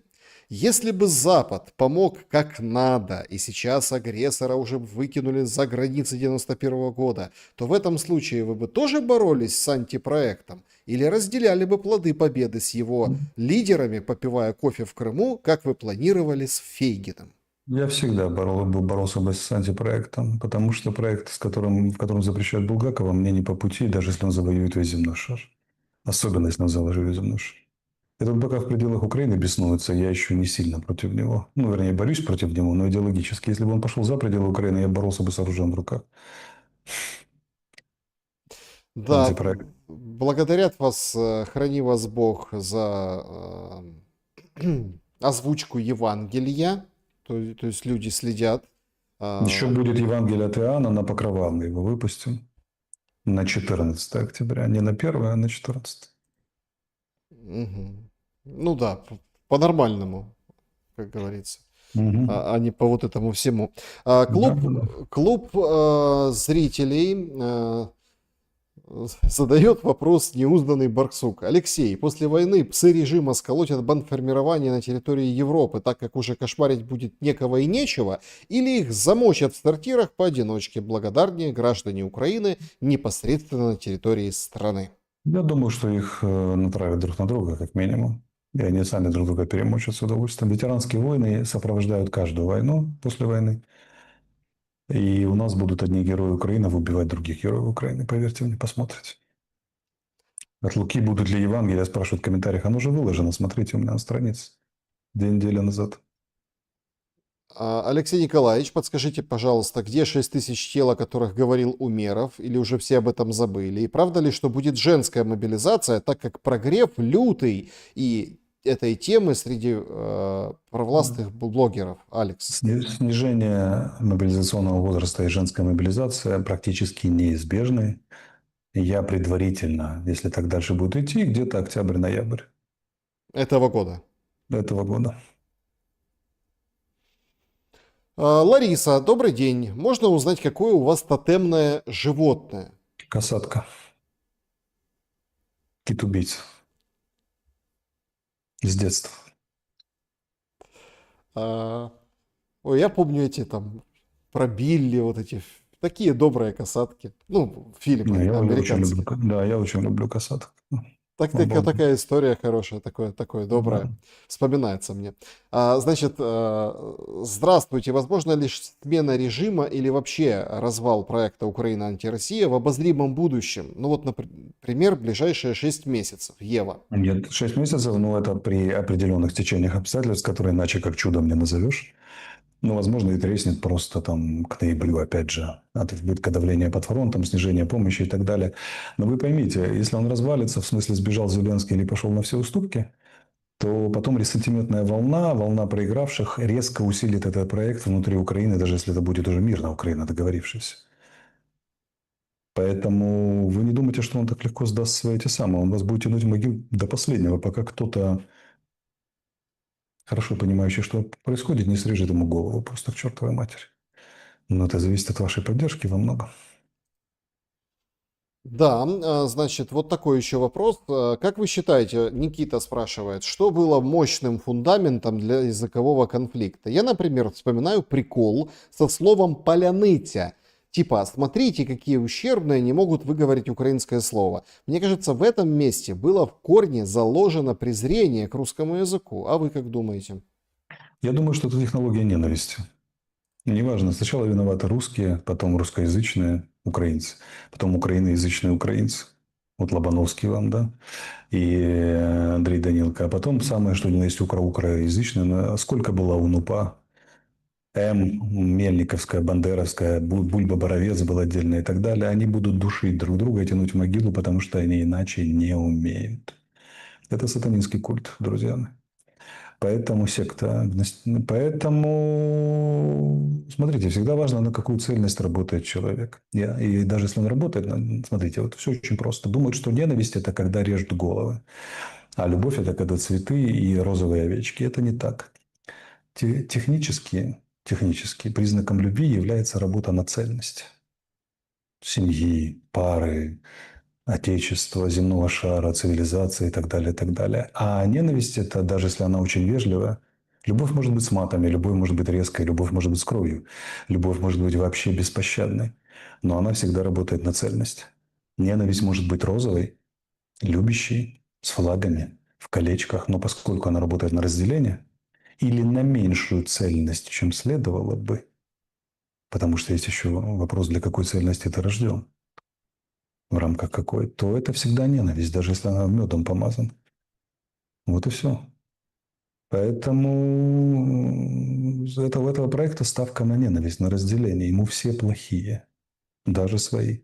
Через годик, даже быстрее, ну уже начали жрать украиноязычных. Погодите, он будет работать только на уничтожение. Все эти проекты носят эксклюзивный характер. У них 3/4 украинцев неправильно. Заведомо неправильно. Должны быть удалены, ликвидированы и так далее, и так далее. А я предлагаю эксклюзивный. Для меня все украинцы хороши. Но вопрос в рамках какой цельности остается фундаментальный такой. Василий из Одессы. Александр очень часто призывает подписчиков писать позитивные, добрые комментарии. Алексей, когда-то вы блистали в эфирах как щитовод российских ракет, после превозносили Зеленского. Почему так было? Что такое превозносили Зеленского? Я и сейчас могу повторить те же самые слова. Да, у него есть яйца. Да, у него есть упрямство. У него есть куцпа. Она позволяет ему до сих пор хамить Трампу в прямом кабинете, вести против него медийную войну, скупать USAID, там, да, использовать против него, вести антитрамповскую кампанию, в том числе противостоять России, в том числе абсолютно беспредельничать внутри страны. И что? И что?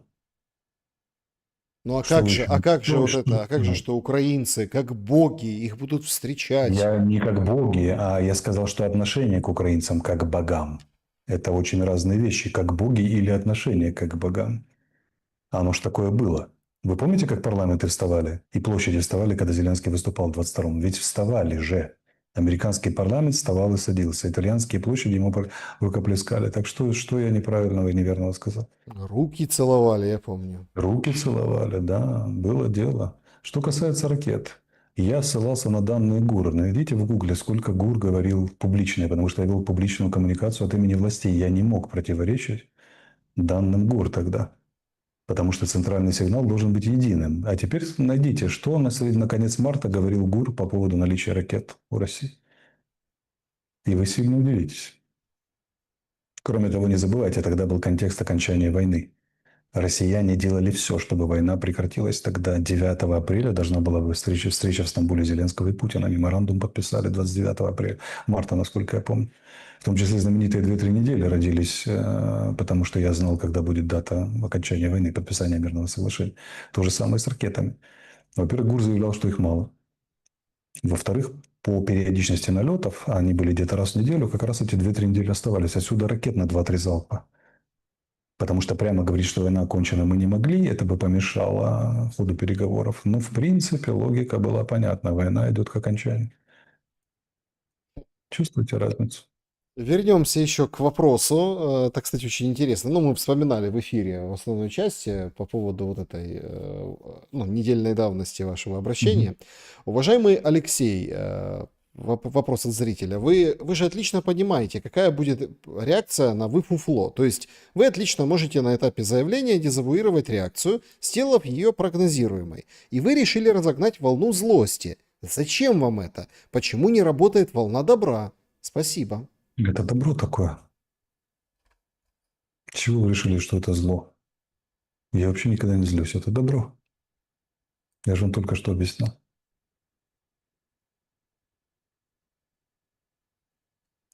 Женя, Да, вот тут мне в комментариях пишут: Алексей, вы говорили, что Зеленский против коррупции. Я вам и сейчас могу повторить. Зеленский категорически против коррупции и любого, кроме самого себя. Просто тогда я это не говорил, а сейчас могу сказать. Пожалуйста, еще претензии, еще вспоминайте, что я наговорил про Зеленского. значит, И про ракеты. вот такой вопрос Алексей, Женя задает. Возможно ли, на ваш взгляд, разделение Киева на левобережный и правобережный? Живу на Дарнице, какие у нас тут перспективы? Не, ну пока еще рано, разве что пойдут из Беларуси снова нападать. Здравствуйте. Мирослав, огонь войны, бедности и утраты очистит украинцев от тупости и слепоты, или они просто сгорят и будет что-то новое? Спасибо. Это все крайне ужасно. Но украинцы говорят последние 400 лет, это воистину кровавая земля, и ничему не научились до сих пор. Поэтому, смотрите, война никого не лечит сама по себе. Уж сколько горя хлебанули за эти 3 года, но глупеют и глупеют. Но я понимаю простых людей, их обрабатывают все. Центральный сигнал бьет прямо в темечко, но, во-первых, очень много людей не заблуждаются, и достаточное количество людей трезвеет. Дело не в украинцах, дело в смене главной направленности государственности. Если огромная, красивейшую страну, населенную прекрасными людьми, эта чертова гностическая секта за 3 года превратила в стадо, то это скорее не о качестве страны, а о качестве секты. С ней надо покончить. Украина должна сменить тип государственности вообще и логику центрального сигнала. А украинцам надо поставить условия, когда их любят и дают им возможность развиваться. И Мгм. она удивит весь мир, Да, да. поверьте мне. А А, пока их подавляют под лозунгами патриотизма и сеют ненависть между ними, ну тут как бы сколько человека, свиньей, если человека бесконечно называть, он захрюкает рано или поздно. Вопрос Алексею. Скажите, пожалуйста, новая большая эмблема ГУР от 2016 года с земным шаром, совой, золотым мечом над покрашенной в черный свет Россией должна быть изменена? Влияют ли такие детали на дипломатические отношения государств? Должна быть кем? Организованной бандеровщиной, захватившей власть в Украине? А потом нам еще рассказывают, что не было проекта «Антироссия» в Украине. Посмотрите на ГУР. Да. 16-й год на эмблему. Вот и все. Если Украина станет трезвым государством, да, эмблема будет заменена на что-то нейтральное, не направленное против конкретного государства. Мгм. Чат трансляции. Поехали. Сначала Шелест, а потом Арестович. Спасибо всем большое, что поставьте лайки, не забудьте, пожалуйста. Алексей, вы пытались другу, производящему мины, рассказать о добре? Как он отреагировал? Или на донецких русских ваше добро не распространяется? Что такое рассказать о добре? Человек сделал свой выбор. Я могу осуждать его как политическое явление, а лично я всегда работаю на спасение конкретного человека. Вот и все. Поэтому я сборы на ЗСУ боевые прекратил, потому что, вы знаете, для меня происходящее – это гражданская война в рамках одной метацивилизации. Я не хочу, чтобы одни русские убивали других русских, даже если они называются россиянами и украинцами. Поэтому на боевые сборы я не собираю. А человек сделал свой выбор и будет за него лично отвечать. Но когда он там мой приятель, я ему по-человечески всегда пойму, помогу. И если спросит, я никогда свое мнение скрывать не буду, но я никому его не навязываю. Он взрослый дядя, он знает, что он делает. Алексей, вопрос. Вот допустим, что выборы проходят в Украине, вы в них участвуете, но вы не одерживаете победу. Ваши действия. Будете ли продолжать политическую жизнь и сражаться за лучшую жизнь в Украине? Денчик. Давайте доживем до этих выборов. Расклад будет такой, что я совершенно не знаю, что, как и куда пойдет.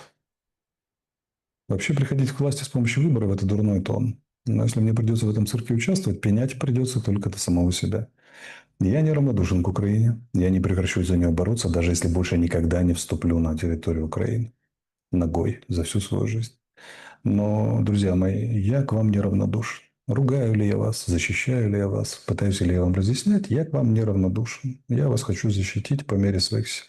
Возможно, это будет в форме выборов, политической борьбы, возможно, это будет в роли информационной борьбы, возможно, будет это просто в роли психологических советов мягких, какой-то попытки что-то разъяснить. Я не знаю, я делаю, что могу в данных конкретных обстоятельствах.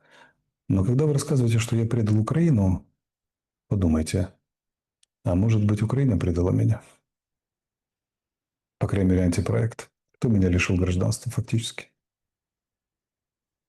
Вот смотрите, вы требуете от меня любви и лояльности к Украине, и многие из вас при этом же одобряют полное лишение меня гражданства, фактически лишение меня чего? Средств существования. Я лишен права на экономическую активность. Это доставляет большие неприятности.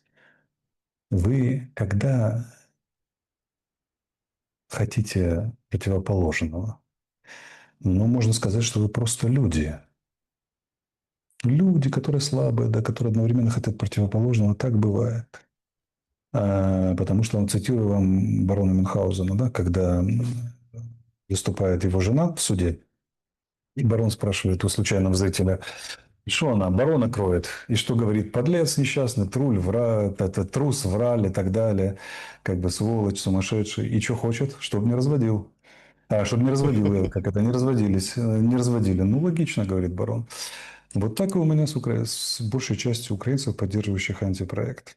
Но, коллеги, заметьте, вот вы меня предали, а я вас нет. Я все равно за вас борюсь. Чувствуете разницу? Кто про любовь, а кто про ненависть? Вася, вопрос Арестовичу. Смогут ли британцы натравить Казахстан против России? Сейчас они подписали договор о военном сотрудничестве. Казахстан. Да. Да. Старшие жусы борются с русским языком и наследием Союза. Все прям как у нас. Вряд ли Казахстан натравят против России. Там Китай. Там все непросто. Хотя не исключено, что какие-то столкновения, напряжения возможны. Ну вот, попросили неудобные вопросы. Спросите, Гарри пишет, а вот эти 33 боевых выхода за линию фронта были тогда против кого? Тогда был наивный капитан Арестович, который совершенно иначе все думал.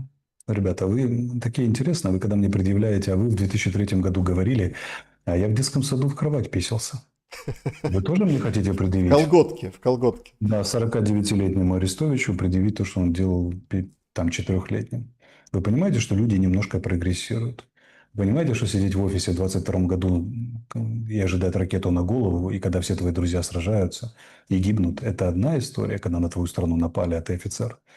А другое дело пробыть в политической оппозиции, преследуемым этим офисом. Вот вы же жрете какую мифологию, что Арестович сбежал из страны, из-под страшных шахедов. А теперь скажите, а что я не сбежал в 22 году из страны? Когда мы не знали, будем ли мы жить через 2 Ну, часа. потому что вы Или через 15 минут. не от шахедов сбежали. А, не шахеды. А раз. Во-вторых, а что значит сбежал? Я выезжал из страны миллион раз. Почему это я решил сбежать именно в сентябре 23-го? Шахедов больше стало. Я напоминаю вам, что Украина тогда, как это, на контур наступала, и у нас все было хорошо. Меня не пустили в страну. Это две большие разницы. Сбежать и не пустили. У меня был обратный билет. Я выкладывал его скрин в интернете. У меня все было хорошо. У меня семья в Украине была на тот момент. Да и сейчас тоже все остаются. Поэтому как бы я очень хотел в Украину. Меня не пустили. И не пускают до сих пор. Сейчас санкциями мне физически запрещено перемещение по территории Украины. Так что вы лепите мне здесь и трете, друзья мои? Просбежал, просражался. Я был офицер, который дал присягу народу и честно ее выполнял. Пошел на войну, где-то воевал. У меня было, по-моему, 9 боевых наград, насколько я помню. Может, 11, я уже не стал их считать. У меня их отобрала эта власть. Лишила меня всех этих наград, которые я сражался. А кроме того, за пребывание, как бы сказать, в политической миграции, преследуемый властью своей же страны, бывшими коллегами, с которыми я работал, я так много узнал и про Украину, и про власть, и про реальные причины этой войны, и как она организована, и про то, что такое Запад, и не Запад тоже, что Арестович образца 22-го, это не то, что не Арестович образца 18-го, когда я там воевал на Светлодарской дуге. Арестович образца 25-го ничего общего практически не имеет с Арестовичем 22-го по объему того, что я реально узнал. Это абсолютно разные люди. Вот и все. А если вы не меняетесь, это означает только одно. Вы влипли, как мухи в янтарь, и собираетесь оставаться там ближайшие 40 лет в качестве украшения этого мира. Но я эту судьбу не разделяю. Хотите сидеть в янтаре – сидите. Человек, который не развивается, мертвый. Хотите быть мертвым – на здоровье. Я живой. Мгм. Я развиваюсь. А, Арестович 27-го года будет радикально отличаться от Арестовича 25-го. И у вас только один вариант – как-то это с этим смириться, ну, или честно сидеть и захлебываясь в янтаре. Если хотите захлебываться в янтаре, ну, я могу бросить цветы на вашу могилу. Бурштыне, Алексей Николаевич, В бурштин, бурштын. У да. нас же бурштыновая республика. Я могу, да, да, бросить цветочки на вашу могилу. Да. Значит, чат Арестовича онлайн. Давайте несколько вопросов отсюда. Друзья, я сразу всем скажу, вопросов огромнейшее количество. Все вот так вот проходится, но тем не менее, всем большое спасибо, что ждете наши встречи по понедельникам вечером. И не просто там, да, вот мы обсуждаем какие-то вещи, там пытаемся раскрыть какие-то темы, а еще и общаемся с вами, это прекрасно. Весной, Алексей, вы у Фейгина говорили неоднократно, что Украина должна стать вторым Израилем. Считаете ли вы сейчас так же? Спасибо. Ну, она может стать, как она не может стать вторым Израилем при таком центральном бандеровском сигнале принципиально. Как бы, а если сигнал изменится, то ей уже не нужно будет становиться вторым Израилем, нужно будет строить другой тип государственности. Поэтому все уже давно пропущено, никакого второго Израиля не будет, а будет первая землянка УПА или третья уже землянка УПА, итерация, которая кончится тем же самым, что и все предыдущие.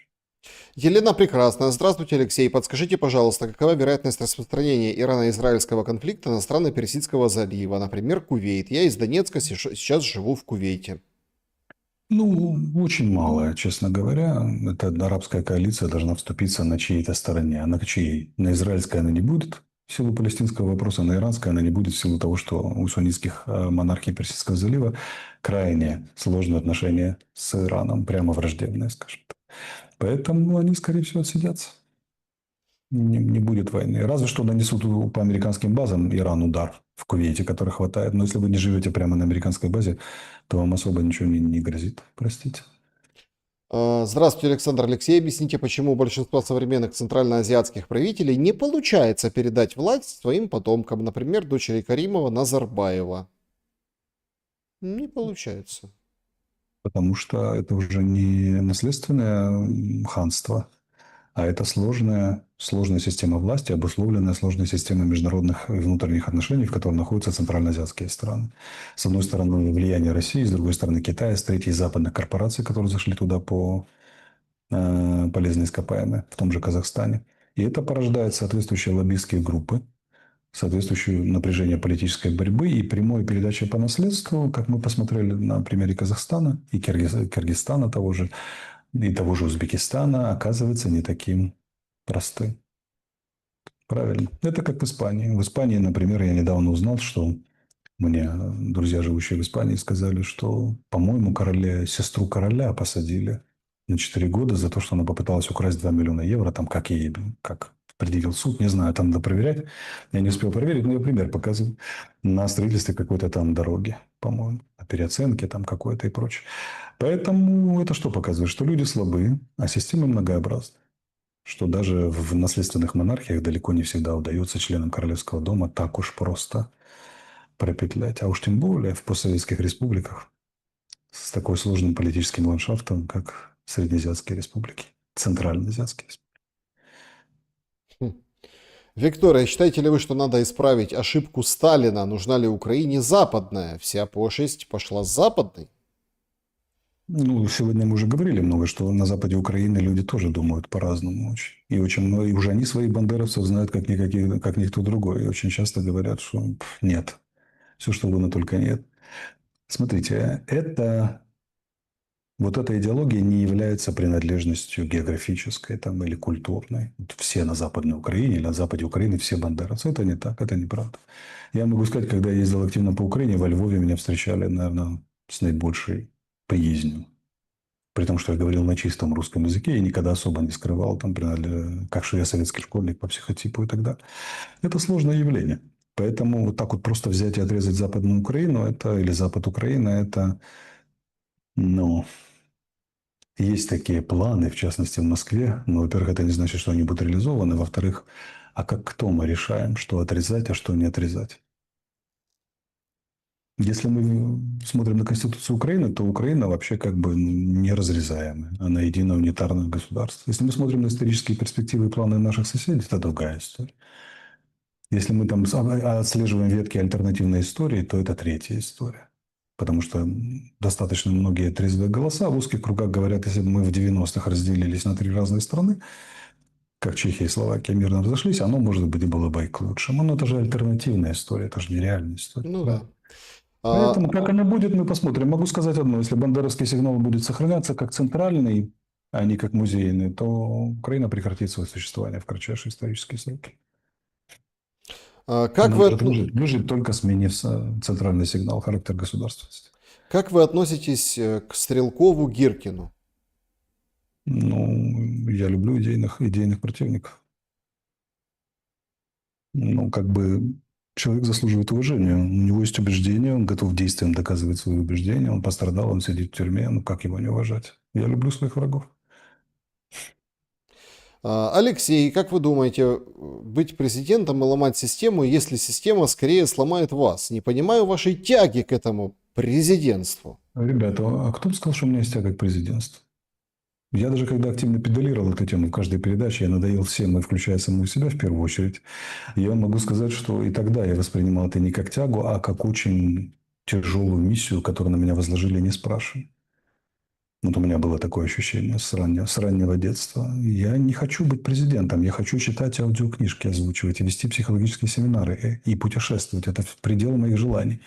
Но я, простите, чувствую некую такую вот как бы обязательное давление, что я должен какую-то выдающуюся роль сыграть в пространстве, в метацивилизации Руси. Простите, какие формы она приобретет, для меня самого пока загадка. То, что я ее сыграю, я практически не сомневаюсь, так я уже играю. Ну, посмотрите, ну, кто имеет определяющий голос в русскоязычном пространстве или один из определяющих голосов. Ну, давайте честно. Влияющих, скажем так. Я уже ее играю. Скоро на моем YouTube-канале будет 1 миллиард просмотров. Народ, вы только вдумайтесь в эту цифру. Миллиард просмотров. 1 миллиард равнодушных к этому, разочаровавшихся в этом никому не интересном Арестовиче. А теперь, что там будет в будущем? Я уверен, что в период 28-35 будет пик. И я сыграю что-то, какую-то выдающуюся роль. Что тогда будет? В каком формате? Какую роль? Я очень спокойно к этому отношусь. Война план покажет. Поэтому, что значит «хочу быть президентом»? В отличие от вас, я был рядом с президентом 2,5 года. Более собачьей работы, неблагодарной, не придумаешь. Тем более в глазах любимых соотечественных. У украинцев воруешь — подлец. Пытаешься им помочь — подлец. Хочешь светлого будущего — предатель. Хочешь светлого будущего навсегда — предатель вдвойне. Это работа, за которую аплодисментов можно не ждать. Или, по крайней мере, не только аплодисментов. Поэтому я не хочу быть президентом. Потому что меня как бы судьба пихает в определенную роль общественную. Сказать, что это с большим восторгом воспринимаю, я скорее воспринимаю это как рюкзак, который мне поручили нести, тяжелый, неудобный, с камнями, который спину натирает до крови, но несу. Поэтому, как бы, потому что я не привык бросать. Если взялся, то несу. Да, друзья, Поэтому, как бы, да, вот что такое «хочу быть президентом». Вот что я не хочу, так это быть президентом. А вот если буду, это не значит даже, что я хочу. Это как бы долг. Надо выполнить его. друзья, всем большое спасибо за то, что, ну, понятное дело, вопросов масса, огромное количество, но тем не менее постарались пройтись, максимальное количество ваших вопросов задать. Поставьте, пожалуйста, лайк, если не подписаны, подпишитесь на канал Алексея Арестовича, на канал Александра Шелеста, то есть меня, да, то есть, и, в принципе, следите за нашими следующими встречами. Алексей Николаевич, благодарю за время и мысли. Взаимно. Спасибо вам и нашим зрителям. Берегите себя, всем добра и света. Увидимся.